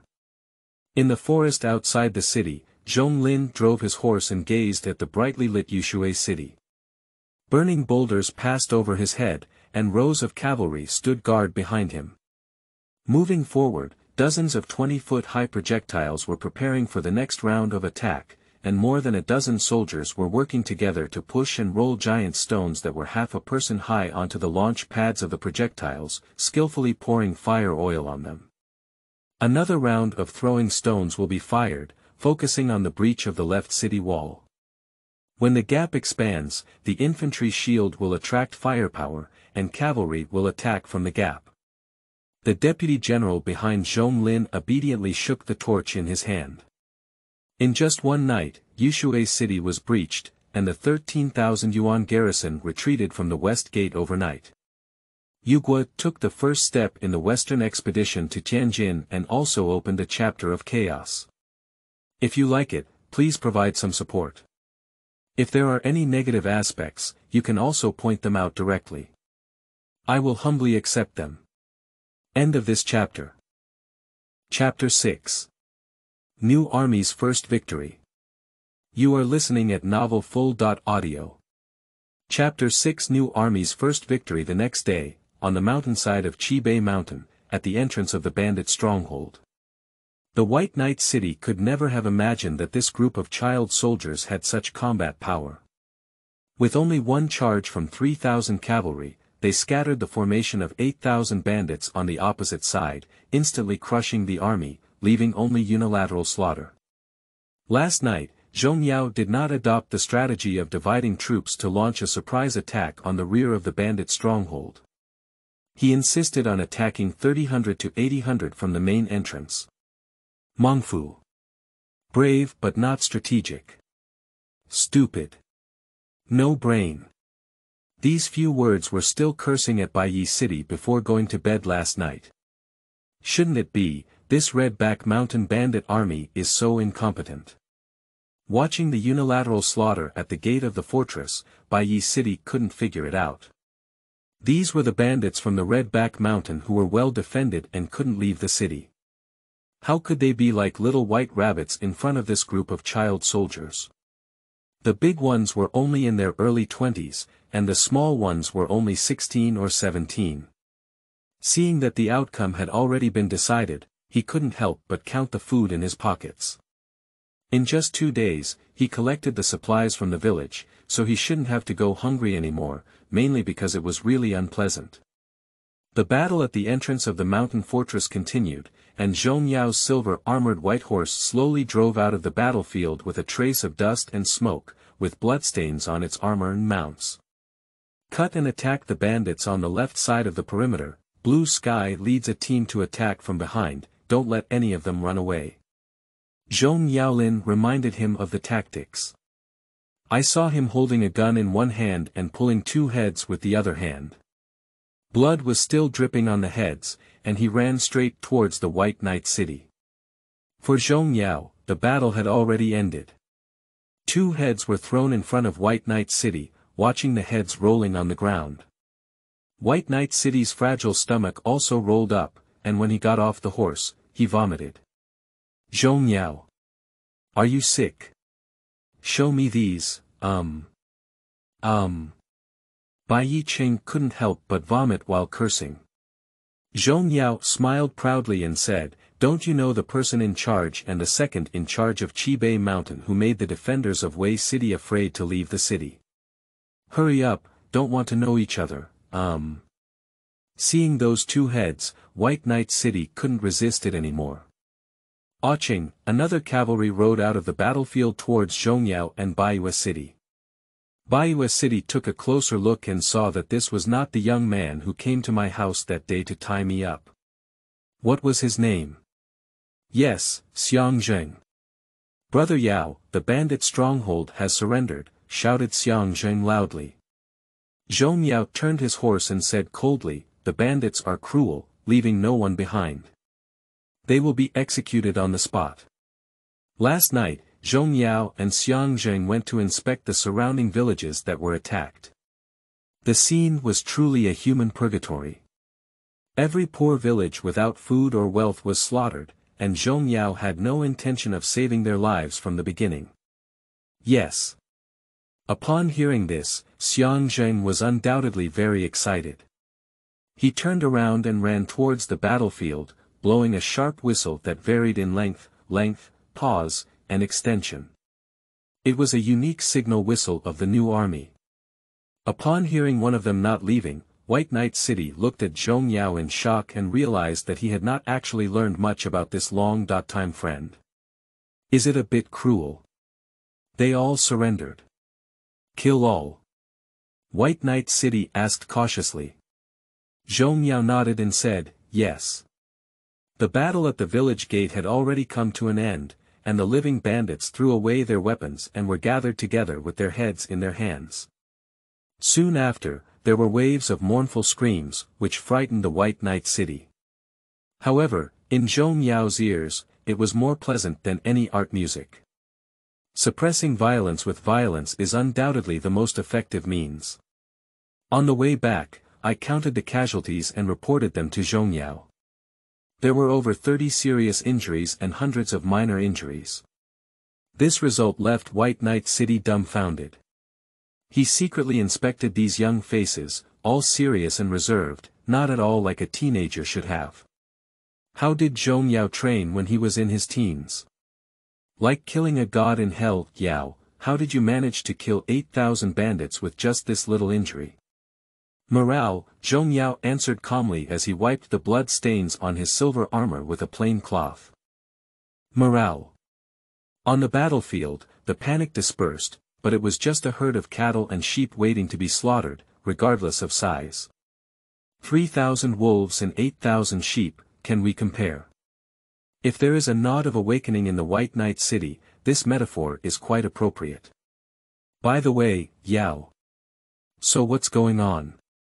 Zhong Yao responded slightly impatiently. Having confiscated so many supplies, should we reward the soldiers on the way back, such as improving their food. Oh, no, hunger is also a form of exercise. The next day at noon, although the sky was sunny, the court of Shouyan City seemed to be covered in a layer of haze. It was all due to the urgent response of the soldiers, and Jinsi Yushui City had fallen 2 days ago. The dispute in the court lasted for half a day without any result, and the 3-yuan King Tianjin smashed another top-notch brush before throwing his sleeve away. Yan Yu rushed out of the court and arrived at Dongqing district with great speed. He wanted to find someone who Qi Xing didn't like. Dongqing district. Yan Yu led the guards through a secluded alley, then lowered his head and walked past rows of bamboo racks drying cured meat before arriving at a courtyard. At the gate of the courtyard, a burly man stood in front of the door, dressed in coarse cloth and accompanying attire, looking left and right with a slightly unhappy expression. "Is it General Yan who came here?" the man shouted as Yan Yu and others approached. Yan Yu was curious and walked forward, bowing and asking, "How did you know General Yan would come today? Why is it so annoying? Just say it's General Yan." The man was about 35 years old, tall and burly, with a square face and broad forehead, seemingly innocent, but he didn't expect to have a bad temper. The guards behind Yan Yu couldn't bear to watch and were about to come forward to make a fuss. Yan Yu raised his hand to stop them. "I, Yan Yu, should be the General Yan in your mouth." Yan Yu respectfully bowed again. The gatekeeper heard that Yan Yu was a little happy and said, "Oh, my master has invited me in. Let's go in." Then he whispered, "You're not telling me you're an old man, so I'll ask anyone I see." Although the voice was lower, the group of guards who were practicing the family heard it clearly. They all glared at the man without hesitation. If it were any other occasion, they would inevitably drag him out and beat him up. Yan Yu did not let the guards follow and entered the courtyard alone. Entering the courtyard, I saw a pond with lotus flowers and lanterns on it. Occasionally, dragonflies flew on the water surface, creating circular ripples. In the distance of the pond is a pavilion, and one can faintly see a person under it. Yan Yu walked around the pond and arrived at the pavilion, where he could see clearly that he was a handsome young man in white, about 25 years old. The young man in white was playing Go alone, with both black and white pieces played by himself. Each piece was pondered for a long time, as if he had integrated into this grid world, without noticing anyone standing beside him watching. When it came to a black chess piece, the young man in white fell into contemplation, and the black piece that was preparing to go suddenly drew back, followed by another wave of contemplation. A sudden cold position may alleviate a momentary urgency. Yan Yuyen immediately realized that he had lost his composure. Since ancient times, observing chess without saying a word has been the way of a gentleman. The young man in white froze for a moment, as if he had withdrawn from the grid world. He turned back in shock and looked at the chessboard for a long time before clapping his hands and shouting, "Wonderful! Wonderful!" Immediately, a sun fell onto the cold spot, and when the cold spot fell, the surrounding black spots joined forces, providing a glimmer of breathing. At this moment, the young man in white remembered Yan Yu and smiled, bowing and saying, "It must be General Yan." Yan Yu replied, "It's my fault for being too talkative while watching chess. I've lost my composure." The young man in white waved his hand and said with a smile, "Those who are in the game are confused. If it weren't for the general's reminder, I wouldn't have been confused for how long. For those who can still be fascinated by the game, 2 suns in 1 person, except for the chess sage, Han Tian, they are also your excellency." The young man in white smiled and said, "General, I have been waiting for Pang Baichuan for a long time. How did you know I would come?" Pang Baichuan did not respond directly, but made a respectful gesture, gesturing to chat while moving on. "Then I'll be disrespectful." Yan Yuyen sat down. Both sides sat down and began to organize the chessboard. When all the pieces were in place, Yan Yu raised his hand to signal Pang Baichuan to take the lead. Pang Baichuan smiled without hesitation, and Haizi started the game in the sky position. The old man's question has not been answered by Mr. Pang yet. Yan Yu followed the next son. Pang Baichuan still maintained a smile, and from beginning to end, he wore a smiling Confucian demeanor. I know that the general will come, and I also know what the general is doing. Oh. May I hear more about it? Yushui City has fallen into the hands of the Yu Army. General is acting as a lobbyist for General Qi, right? Pang Baichuan replied calmly, as if talking about the current chess game. Yan Yu was startled, and Bai Zi almost fell. What surprised him was not only that Pang Baichuan knew his purpose for coming here, but also the news of the fall of Yushui City. How did Pang Baichuan learn about it? Seeing him calm and composed, it was obvious that he knew it earlier than himself. The 3 Yuan Expeditionary Force travels 300 miles a day. Even if there are spies at the border, it is impossible for Lord Pang to be faster than the 3 Yuan Expeditionary Force. How did Lord Pang find out? Pang Baichuan's smile remained the same as before, and after calmly taking a sun, he said, my secret agent is not at the border, but in Yu country. Yan Yu smiled at this statement and shook his head, saying, it's unlikely either.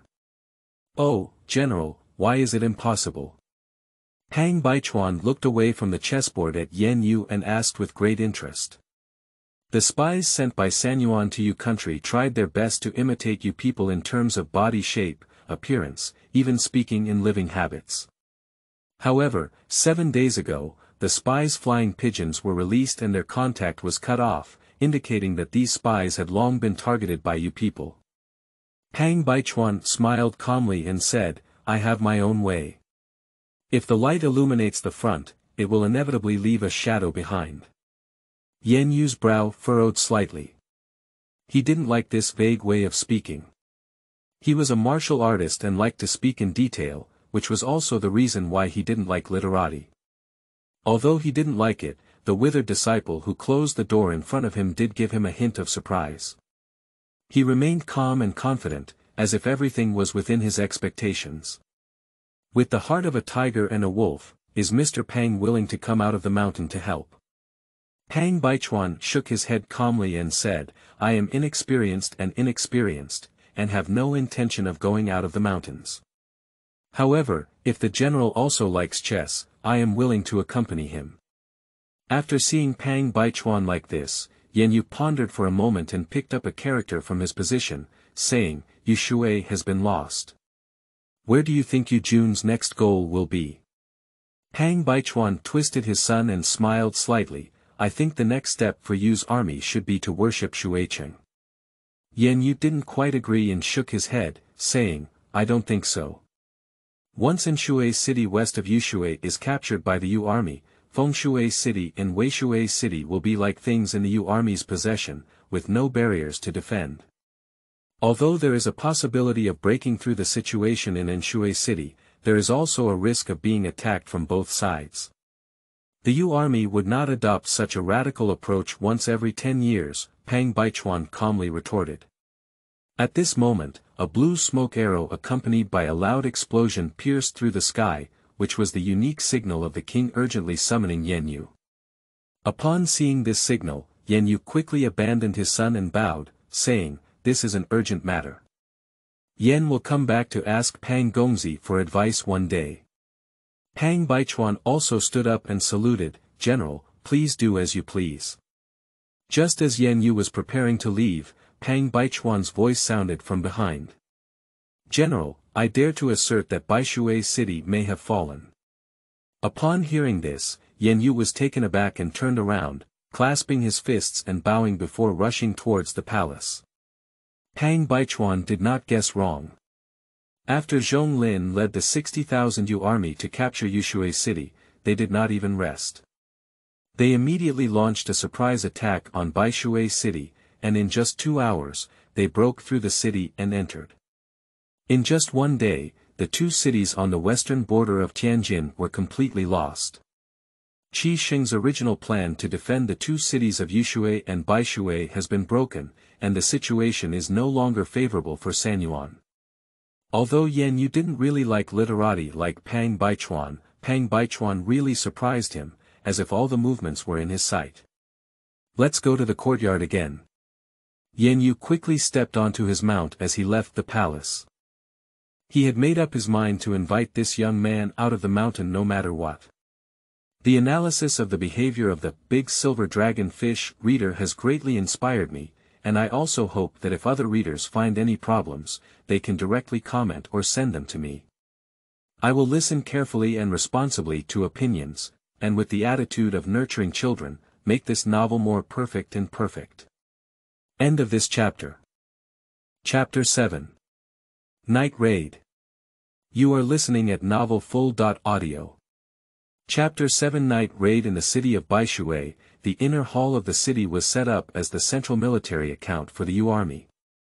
On the sand table in the center of the hall, there is a topographic map of Jinsi, with Zhong Lin and a group of generals standing around the map. Zhong Lin first spoke. San Yuan Qi Sheng has led 70,000 troops to reach Jinsi. Xiahou Yin, please talk about the terrain.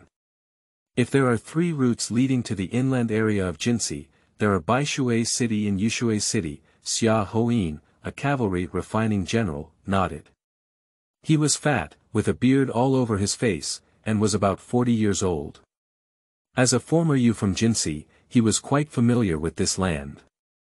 Xiahou Yin held a wooden baton and pointed to the 2 towering high mountains in the middle of the topographic map. This is the middle road, between the twin peaks.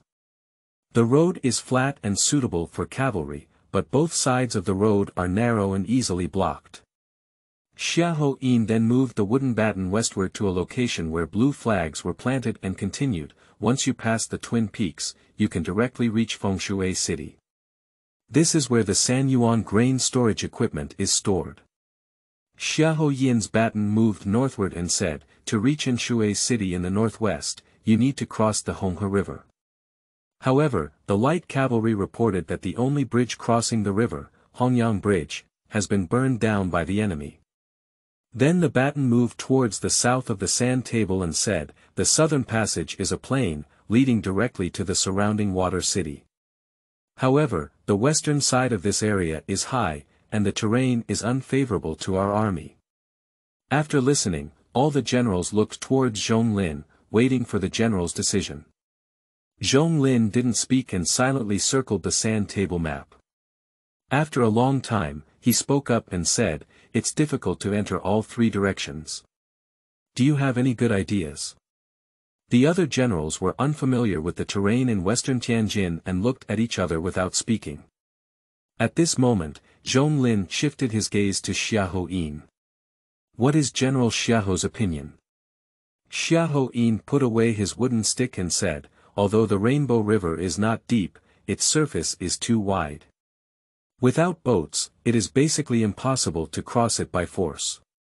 With the narrow mouth of the Twin Peaks, the enemy only needs a small number of troops to block our army inside the road. The last general believes that taking the south road to besiege the water city is the top strategy. Zhong Lin shook his head and said, the terrain has a fatal impact on cavalry and archers, and the enemy will inevitably deploy heavy troops here. A strong attack will inevitably result in heavy losses. When everyone was silent, Zhong Lin noticed that there was a missing person and glanced at him, asking, where is Li Tong? Xiahou Yin touched his head awkwardly and said, after capturing this city, he disappeared without a trace. His personal soldiers said they had gone to investigate the enemy situation, but they haven't seen him back yet. This Li Tong is like this all day. Zhong Lin had a slight dissatisfaction in his heart. Li Tong was one of the young generals that Zhong Lin highly valued, not very old and only in his early 30s. He was skilled in archery, but sometimes he always did something confusing. Send someone to retrieve him, don't let anything unexpected happen. At this moment, a person quickly ran into the hall. The newcomer was wet and without armor or weapons, and it was General Pian Li Tong. Zhong Lin was about to question, but saw a smile on the thin and long face of the person and said, General, are you looking for Li Tong? Looking at the young man in front of him with dark skin and soaked all over, Zhong Lin suppressed his anger and said, what have you been doing these days? Hee, I've been soaking for a few days now. A few days later, Qi Sheng led a total of 55,000 main troops stationed at the Sanyuan camp on the front line of Weishui city. 10,000 garrisons were left at the narrow entrance of Shuangzifeng on the middle road, and 5,000 garrisons were left at Anshui city on the north line. As the Hongyang bridge had been burned down, it was impossible for the Yu army to forcibly cross the Honghe River.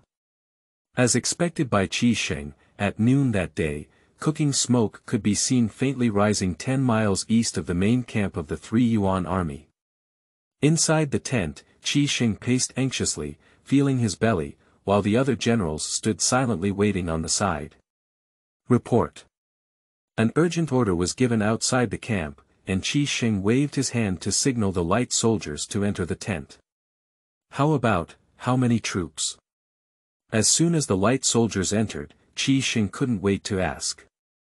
The light soldier knelt down and saluted, 50,000 soldiers, stationed 10 miles away, cooking over fire. 50,000. Are you sure?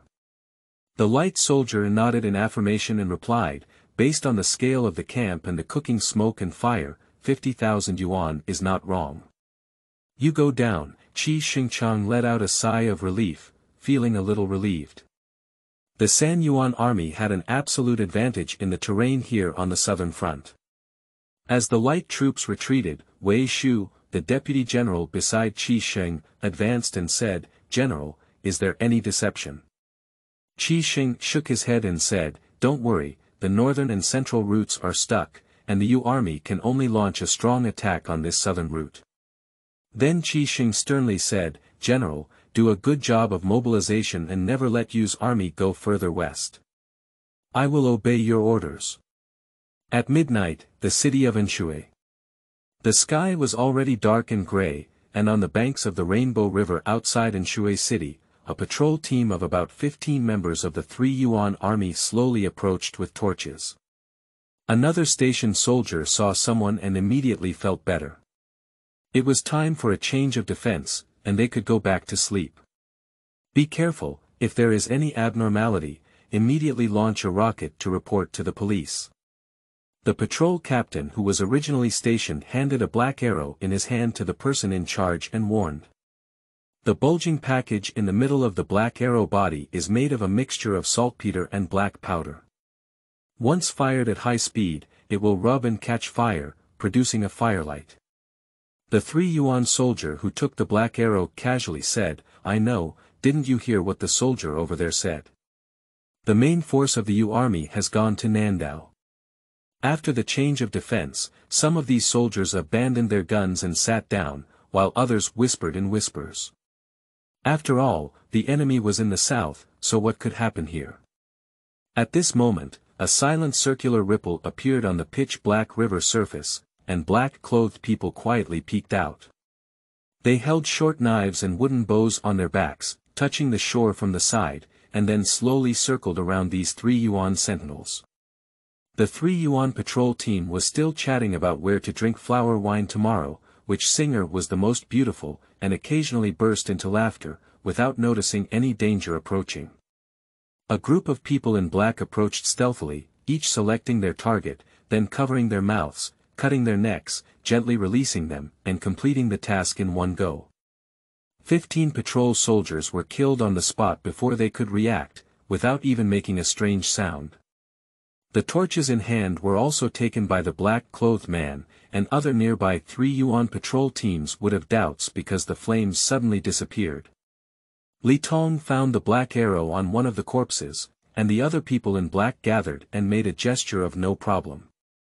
Li Tong covered his mouth with both hands and started making a few frog calls, followed by echoes of frog calls on both sides.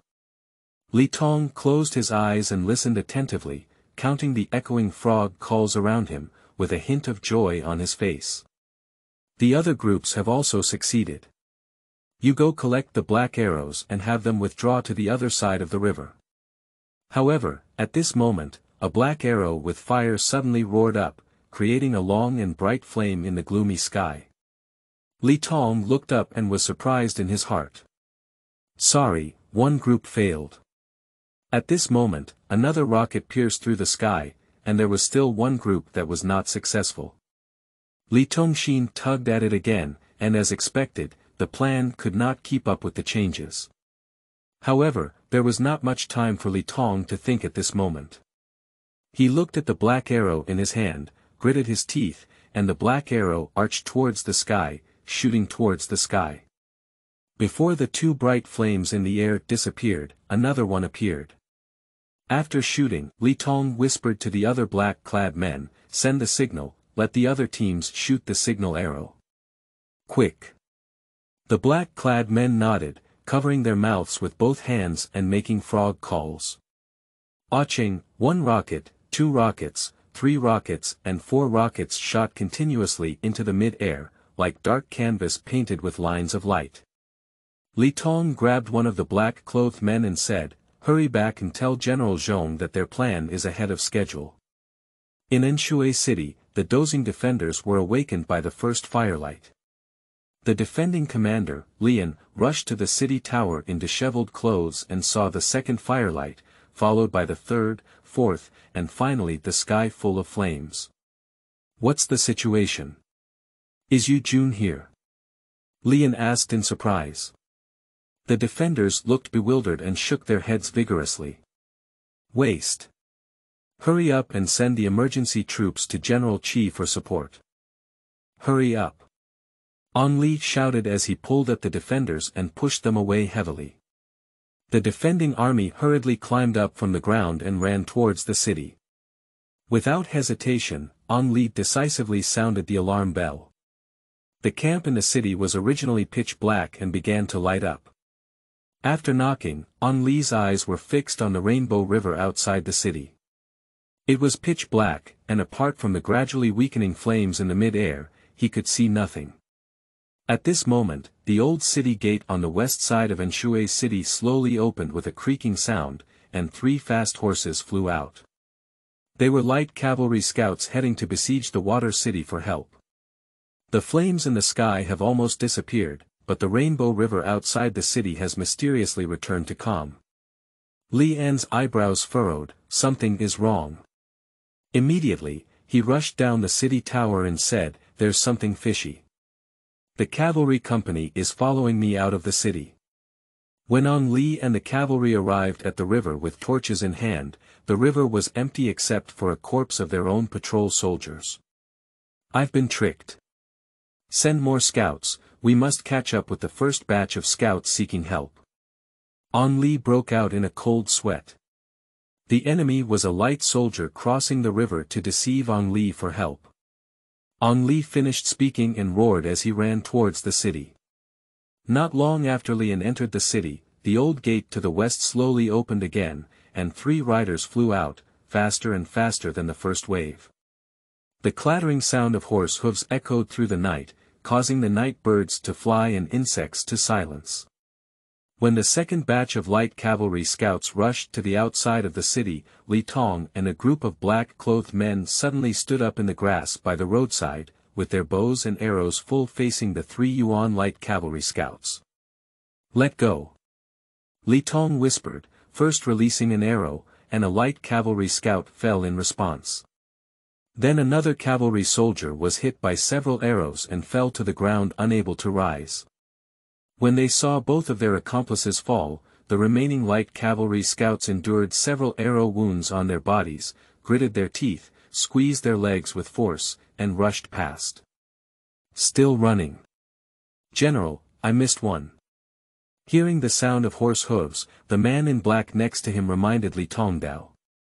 Li Tong walked quickly to the middle of the road, pulled out an arrow from a cavalry corpse, and drew a bow to pull the strings.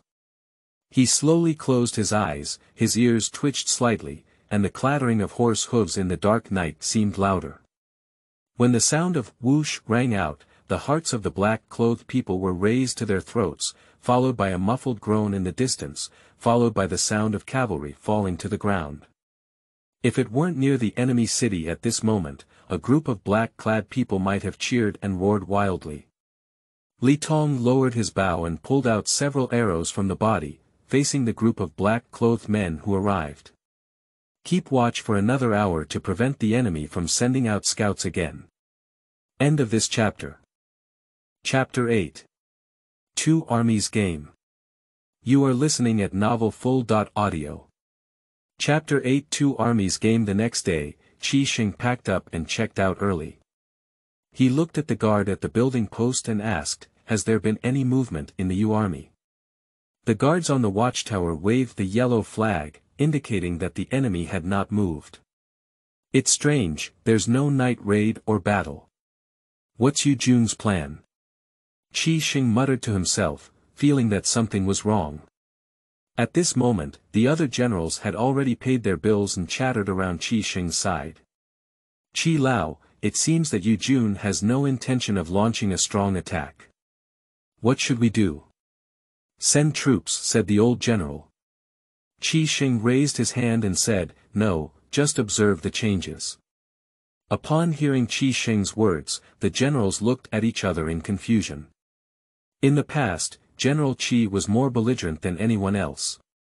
"General, why can't we hold on to the advantage of occupying land?" Another deputy general asked in confusion. "That's right, hit him first, kill Yu Jun's sharpness before we talk."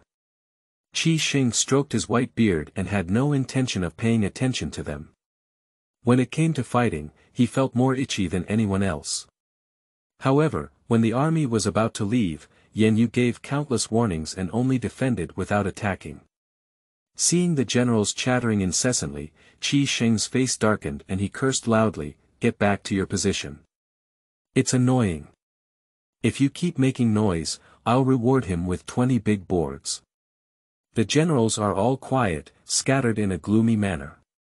At noon, a man in black rushed over from the tent of the Yu military camp and reported the news of the early release of arrows from the northern walled city. Zhong Lin stood up from the handsome chair and said, "According to Li Tong, the enemy's request for assistance and scouting should also be around. Let's adjust the situation and scare them. Lord, why don't we wait for the enemy to leave before we can deal with it?" Feng Jin hesitated for a while and stood up. As the commander of Qingyu cavalry, Feng Jin has always been low-key and reticent, to the point where his subordinates always joke that his temperament is not compatible with Qingyu cavalry. Zhong Lin walked up to Feng Jin and patted his shoulder, saying, "If it's empty, then it's real. If it's real, then it's empty." Xiao Feng has made progress and dares to speak at the meeting. "So where is Feng Tongling? If you didn't speak, I thought you were absent." Xiahou Yin joked, and the other generals burst into laughter. Feng Jin scratched the back of his head and laughed foolishly, not knowing how to answer the words. He thought it was better not to speak in the future. Zhong Lin gave Xiahou Yin a glance, and Xiahou Yin understood. He shouted loudly outside the account, "Drum up. 5,000 cavalry should go out. Let them see the prestige of our Yu army with their 3 yuan dog." When the drum of the Yu army's advance sounded, Qi Sheng ran out of the camp in panic, and other generals also gathered over. In front of the tent of the Yu military camp, rows of cavalry slowly emerged, with the sound of war drums and a majestic aura. "General, the Yu army has formed about 5,000 cavalry. Shall we go to battle?" The deputy general calculated from a distance and asked Qi Sheng. "Che, I thought we were going to attack, but it turned out it was just a formation. If he forms a formation, then we will also form a formation. Who is afraid of who?" Qi Sheng naturally didn't take 5,000 seriously. Just as he was about to issue an order, he saw the dust and smoke rolling from behind.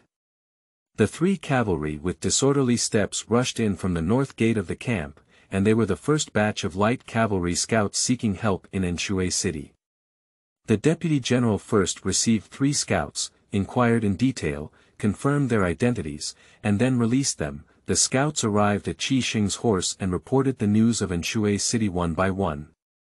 When Qi Sheng received intelligence about the siege of Enshui city, he was shocked and almost fell off his horse. How could it be? The Hongyang bridge was clearly burned down. How did they cross the river? Qi Sheng was puzzled. He had even specifically checked the burning of the Hongyang Bridge, and that guy was even cleaner than his own pocket. General Wei Bo rode forward and asked the scouts, "How many members of the Yu army have you found out?" The 3 scouts shook their heads and said, "I'm not sure.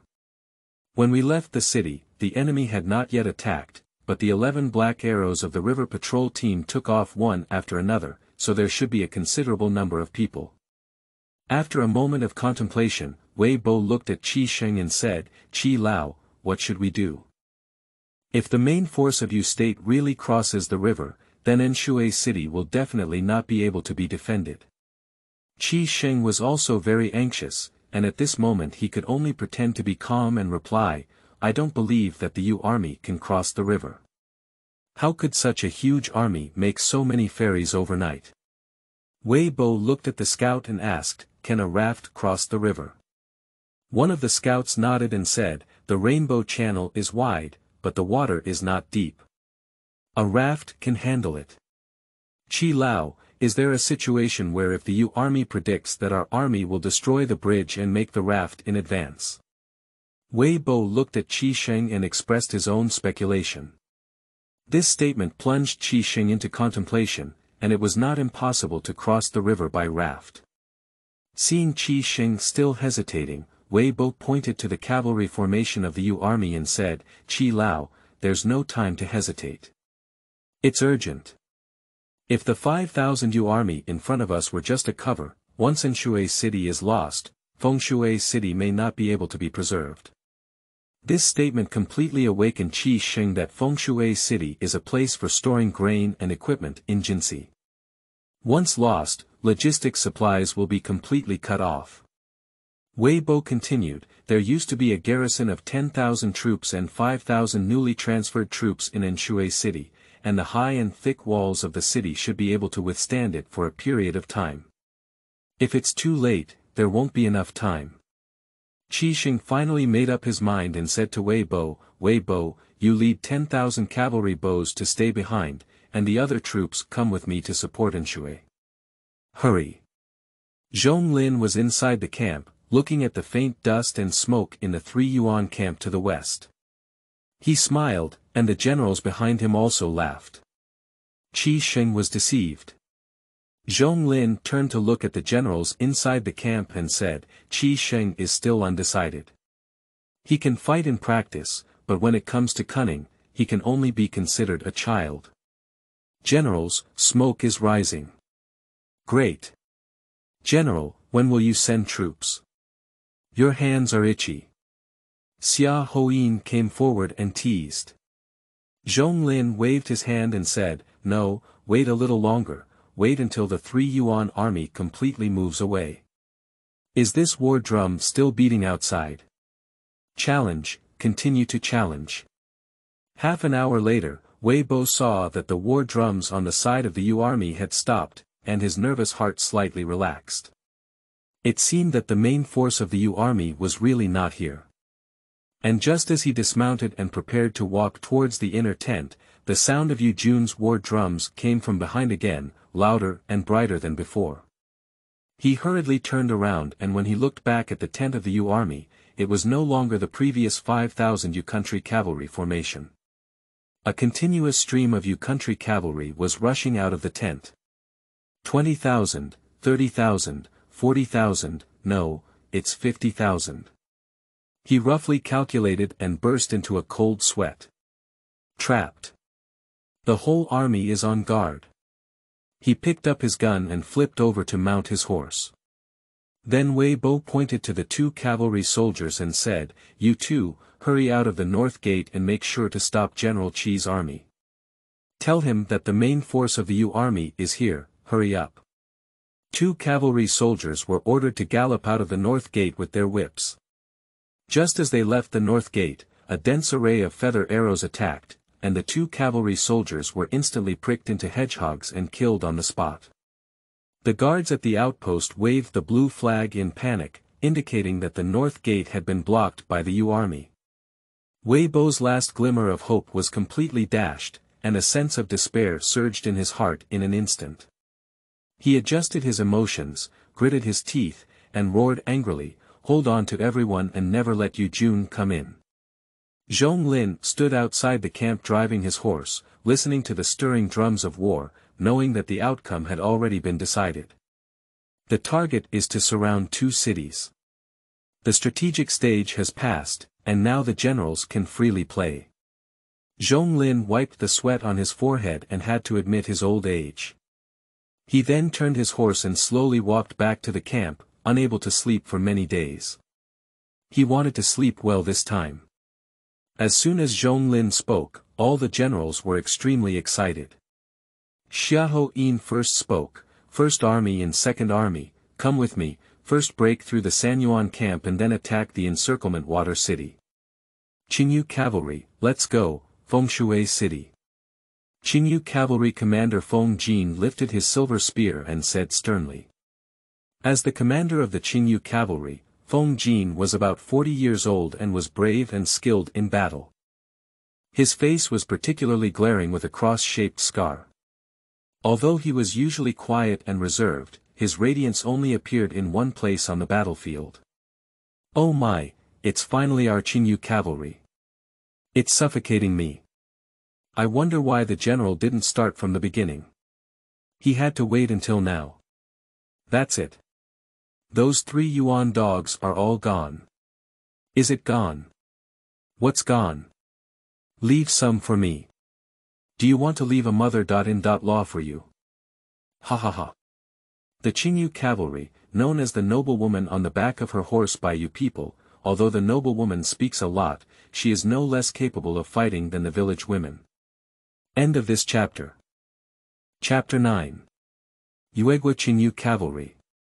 You are listening at novelfull.audio. Chapter 9 Yueguo Qingyu Cavalry. 10 years ago, on the 7th day of the Battle of Guiwang Mountain. The green pheasant is the sacred bird of our Yu people. It is rumored to be the mount of the water god Qiangong. This bird has been living on the top of a high mountain for years. Before death, it will use all its strength to make its last flight and then slide down from the air. When the Yu people encounter a dead green pheasant, they will bury it and collect the fallen feathers for worship. Zhong Linton paused for a moment, his gaze scanning the more than 20,000 soldiers on the playground, each with a sorrowful and lifeless expression. "Since our Zhong family had cavalry, we have chosen a feather from a green pheasant to be inserted into the horse's head, symbolizing that like a green pheasant, it spreads its wings and soars high even in death, and fights even in death. And you." Finally, these 2 words intensified Zhong Lin's tone and his expression became more serious. "As the Qingyu Cavalry of Yu Kingdom, be passive. Stop training. Drink. Bad gambling. With a walking corpse-like appearance, do you deserve the title of Qingyu Cavalry? Do you deserve the 100,000 brothers who buried themselves in Guiwang Mountain?" Zhong Lin slapped the table heavily, glaring angrily, and wherever his gaze went, the soldiers silently lowered their heads. "You are really promising.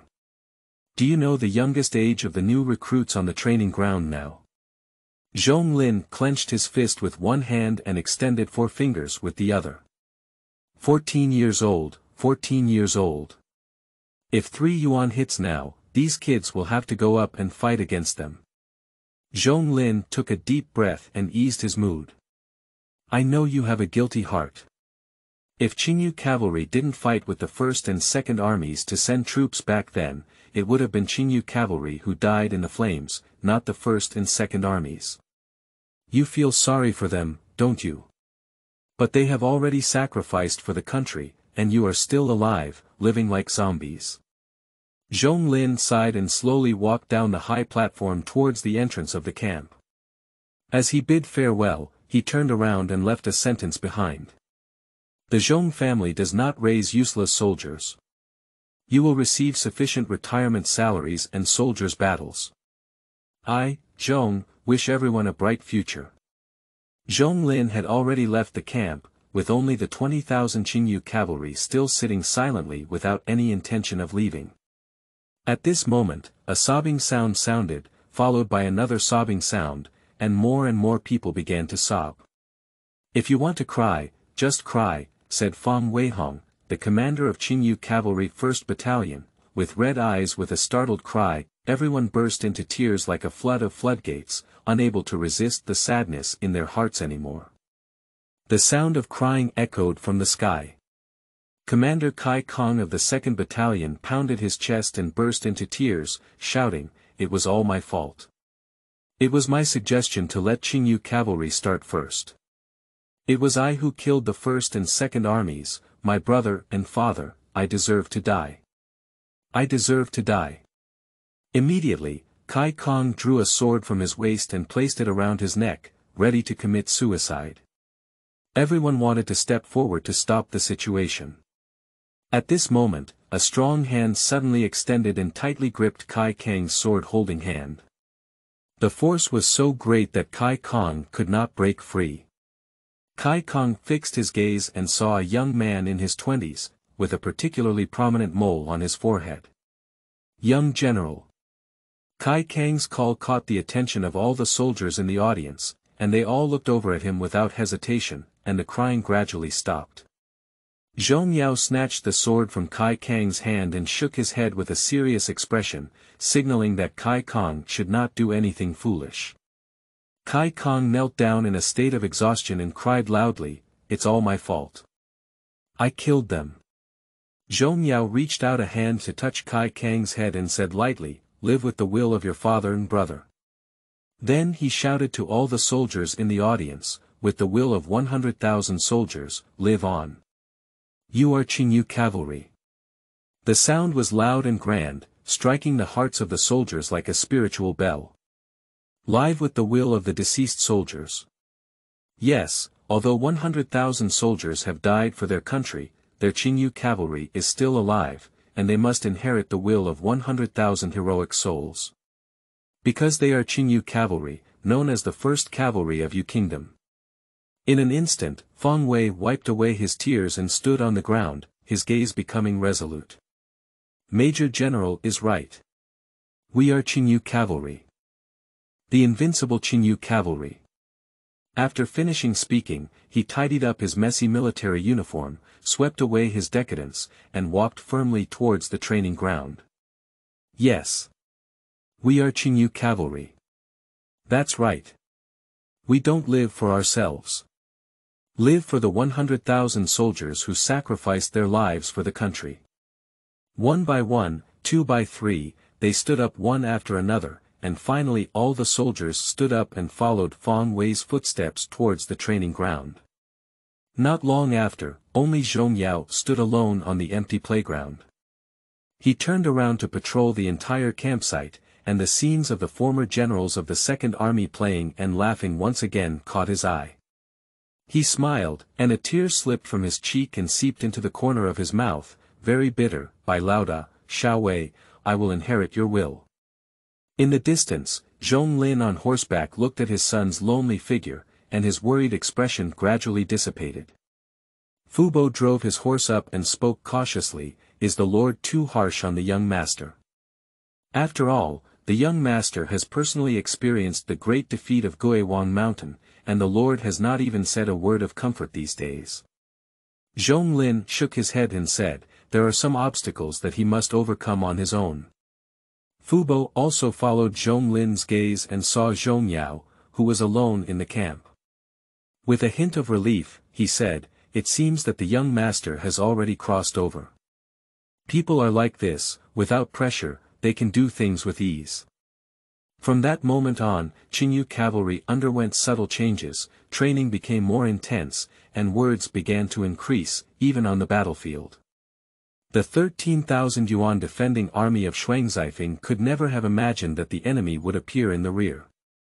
When the dust and smoke billowed from behind, they thought it was their own troops, only to realize that something was not good when they saw Yu Qi. "It's not a friendly army. It's a Yu army. Change formations. Infantry, cavalry, archers, exchange quickly." Li Ao, the commander of the 3 Yuan army, shouted in shock. However, everything was too late, and the speed of the Qingyu cavalry's sudden attack was much faster than their speed of changing formations. Finally it's time for us Qingyu cavalry. 3 yuan dogs, try Grandpa's spear. Ha, I want to be the first to enter the battle. Don't compete with me. After saying that, Qingyu rode with both legs tightly and immediately threw his companions behind him. Accompanied by incessant chatter, Qingyu cavalry plunged heavily into the center of the 3 yuan army like a sharp blade. Under the powerful impact, the scattered enemy formation was instantly pushed out of a huge gap. Ha, the 3 yuan dogs, your master is here. Qingyu's cavalry roared wildly, stabbing and overturning a 3 yuan archer. And behind him, another Qingyu rode his horse and leaped up, with his hooves slamming heavily on the shields of 2 ternary infantry soldiers. The shields cracked, and the person holding the shield died on the spot. You're not even as good as my Dao, said Qingyu cavalry, who knocked down 2 3 yuan infantry soldiers and then stabbed one of them. Whoever kills more, whoever loses, please drink. Qingyu said to his companions after knocking down 2 3 yuan soldiers. His companion laughed ferociously upon hearing this. Hee, if you lose, don't play tricks. Don't listen to Lao Zhang, he often cheats. Let's go. The Qingyu cavalry picked up another 3 yuan shield soldier as he spoke. When did I cheat? Last time I drank too much. Why do you drink too much every time? On that day, the 10,000 defenders stationed at Shuangzifeng by Sanyuan were annihilated in the casual chat of Qingyu cavalry. Fengshui City, Weishui City has been lost. Feeling frustrated, Qi Sheng realized that his troops had no advantage and could only lead the remaining troops to retreat to Anshui City. A few days later. In the Shishu Hall, Zhao Yan and his younger brother Zhao Kong roared around a delicate porcelain bowl, cheering for the crickets in their bowl. Bite it, bite it. Go on, go. Go on. Just as the two were very excited, hurried footsteps rang out, and an external attendant walked in quickly. King, Jinsi Military Daily. Zhao Yan had no thoughts and didn't look back. He waved his hand and said, read. 3 days ago, General Zhong launched 2 cities, Fengshui and Weishui, annihilating more than 20,000 enemies and achieving a great victory. De Shentong has won. Ha ha ha, won. At this moment, the winner was also determined in the bowl. Zhao Yan jumped up with joy, while Zhao Kong frowned in pain, covering his face. This was already the 4th one. Zhao Kong has a slightly chubby figure, a round face and pointed beard. He is 29 years old and was born to the same mother as Zhao Yan. After Zhao Yan became the ruler of the country, Zhao Kong was promoted several times and now he is the right prime minister of Yu, who is even half the position lower than Zhong Lin. By the way, what did you just say?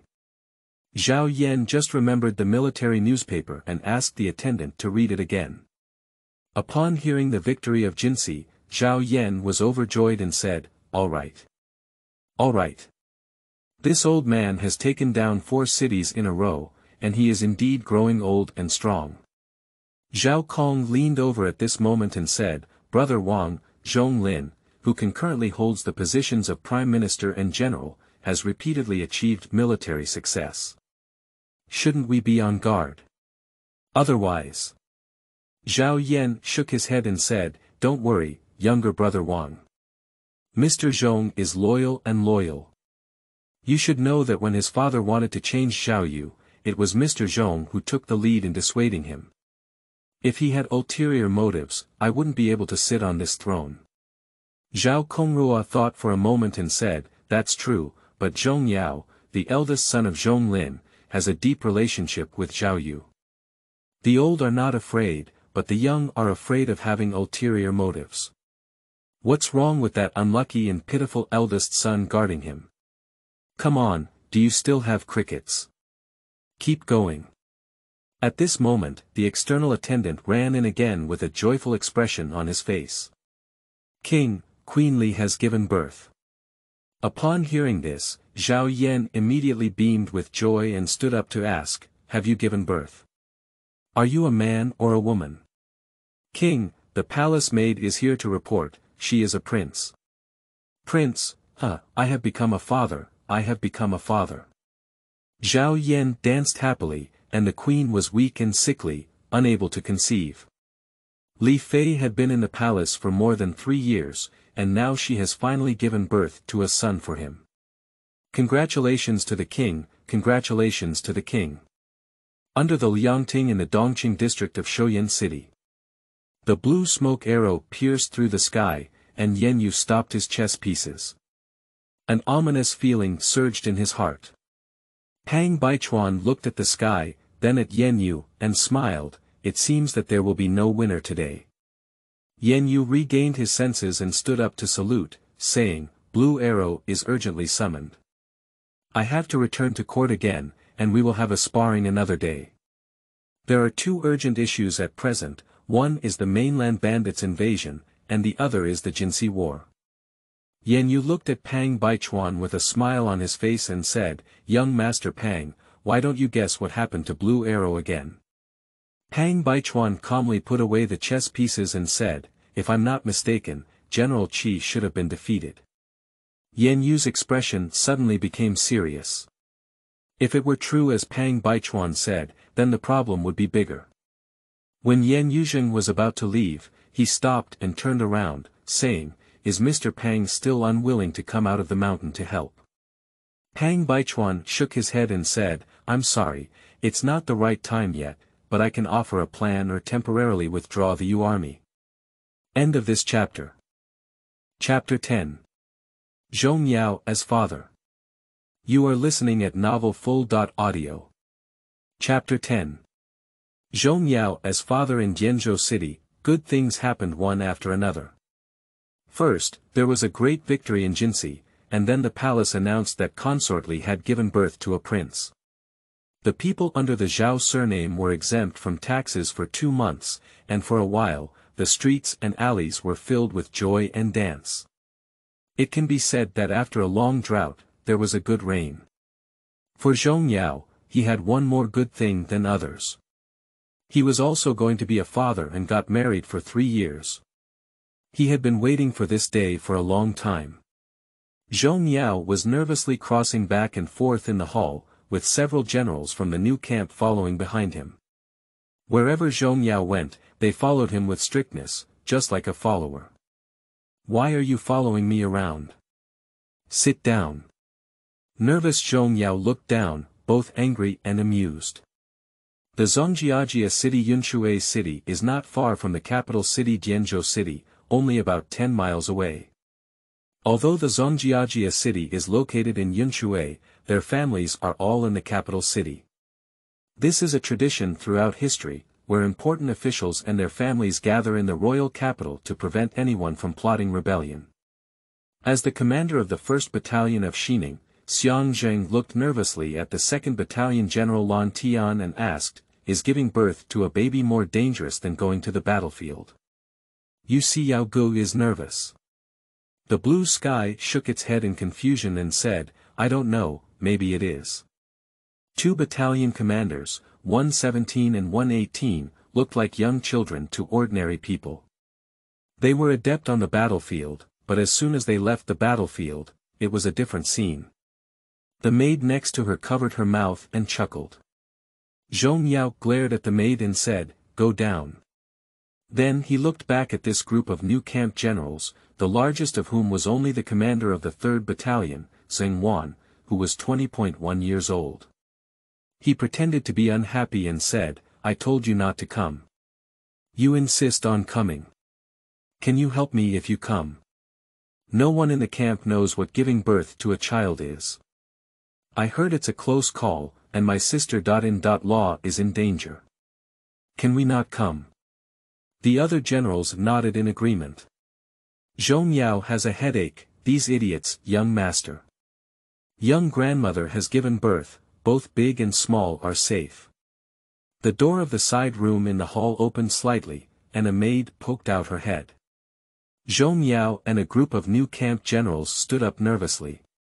Safe and sound. Great, born. Excited Zhong Yao and a group of generals cheered and hugged each other. Young master, don't you care if it's a boy or a girl? The maid pouted and looked at the big men outside the door with disdain.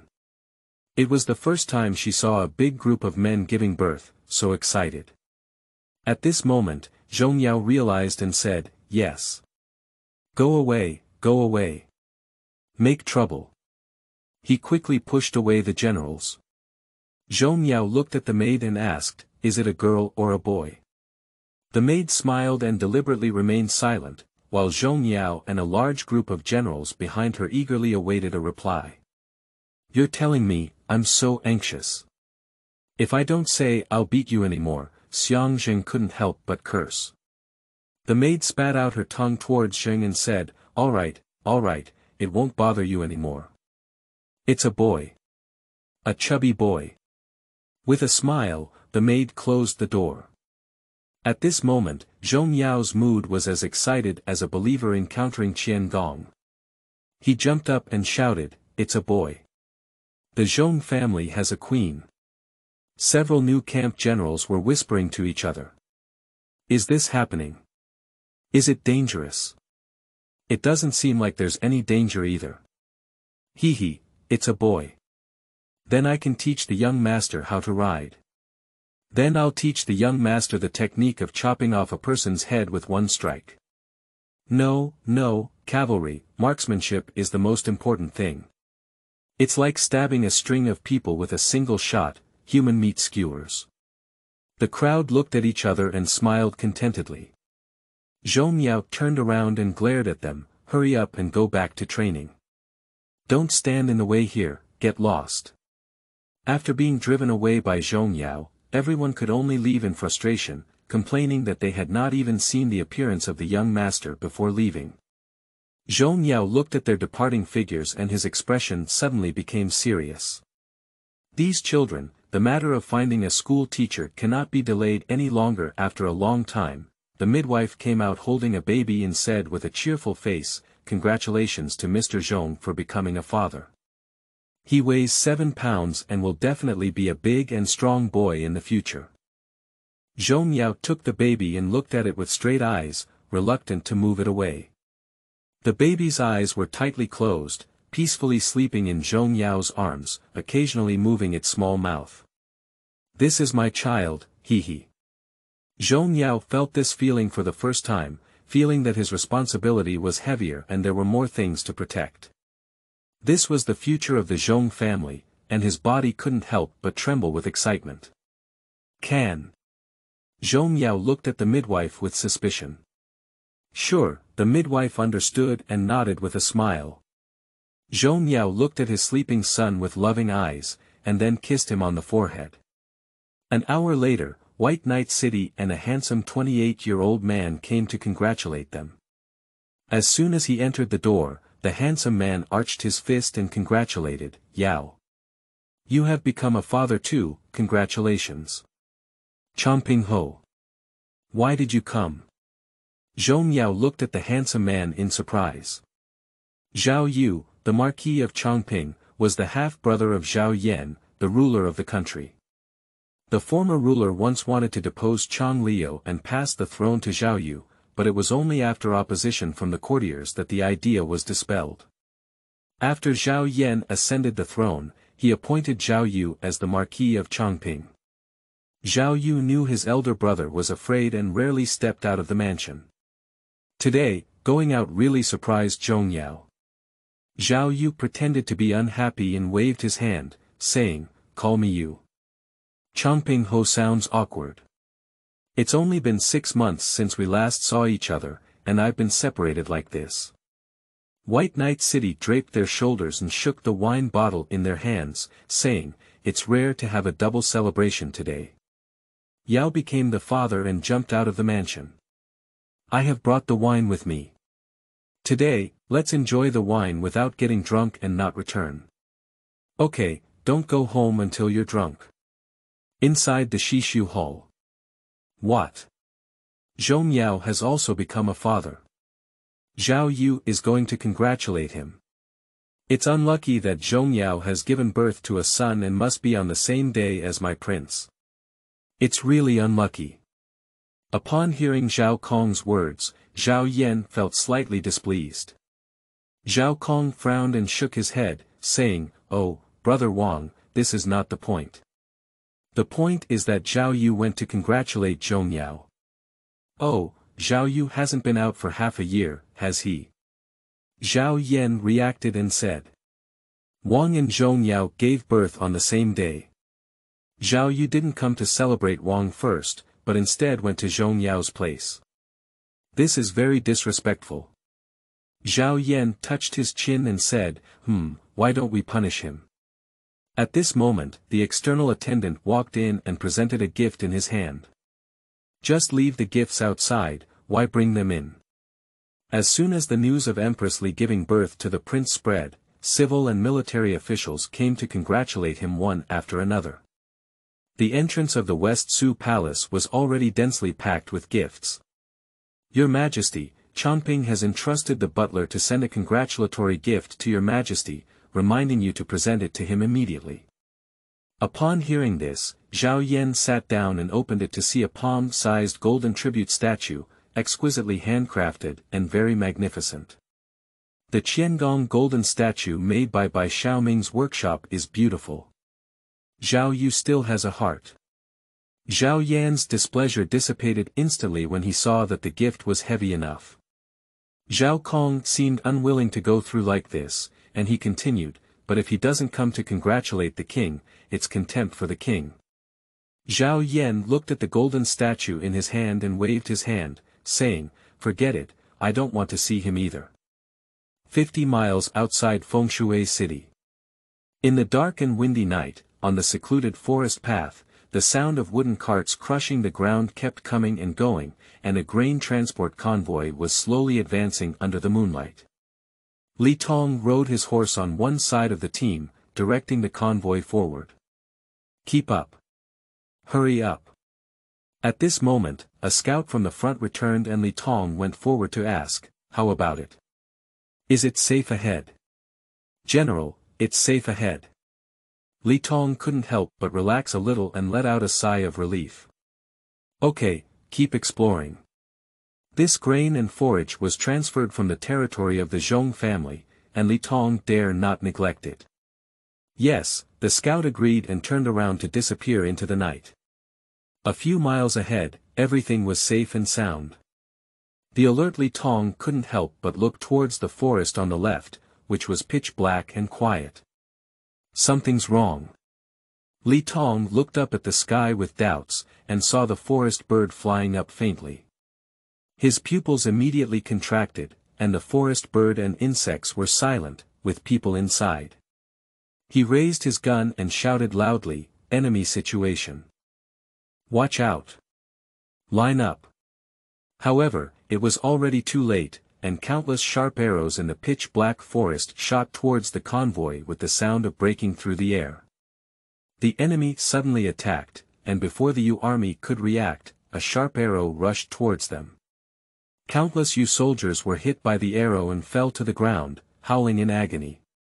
Li Tong reluctantly blocked several sharp arrows and quickly blew a warning whistle. A sharp long cry pierced through the night sky, startling the birds of the forest to fly. Accompanied by the deafening cries of killing, the densely packed 3 Yuan army rushed out of the forest and headed straight towards the Yu army's grain convoy. The active Yu army drew their machetes from the grain cart and faced the 3 Yuan army, engaging in a fierce battle. "The coachman, don't stop, hurry up." Li Tong stabbed a nearby 3 Yuan soldier and shouted at the convoy. There were 500 grain protection teams in front and back, and they would immediately gather here when the guard sounded. A deputy general drove his horse to Li Tong's side and said in a panic, "General, it's not possible. There are too many enemy troops, so hurry up and leave first. I left and my morale dissipated. Hold on to me until the front and back grain protection teams arrive." At this moment, another 3 Yuan archery team emerged from the forest, led by the left general of the 3 Yuan army, Qi Sheng. He pointed at Yu Jun's grain transport lane with a gloomy expression and said, "Ignite. Aim at the grain trucks. Don't let any of them go." The archery team behind Qi Sheng took out the prepared fire tongs, wiped the fire, and lit the fire oil cloth tied to the head of the sharp arrow. A row of rockets swept over Li Tong's head, and Li Tong's desperate gaze followed the movement of the rockets, watching them land on the grain trucks one after another. The sudden burning flames burned his heart to the bottom. At this moment, the grain protection cavalry at the head of the convoy arrived first. Li Tong shouted at the grain protection cavalry, Team 1. Attack the archers over there, hurry. The grain protection cavalry received orders and accelerated towards Qi Sheng and the archery team with their guns.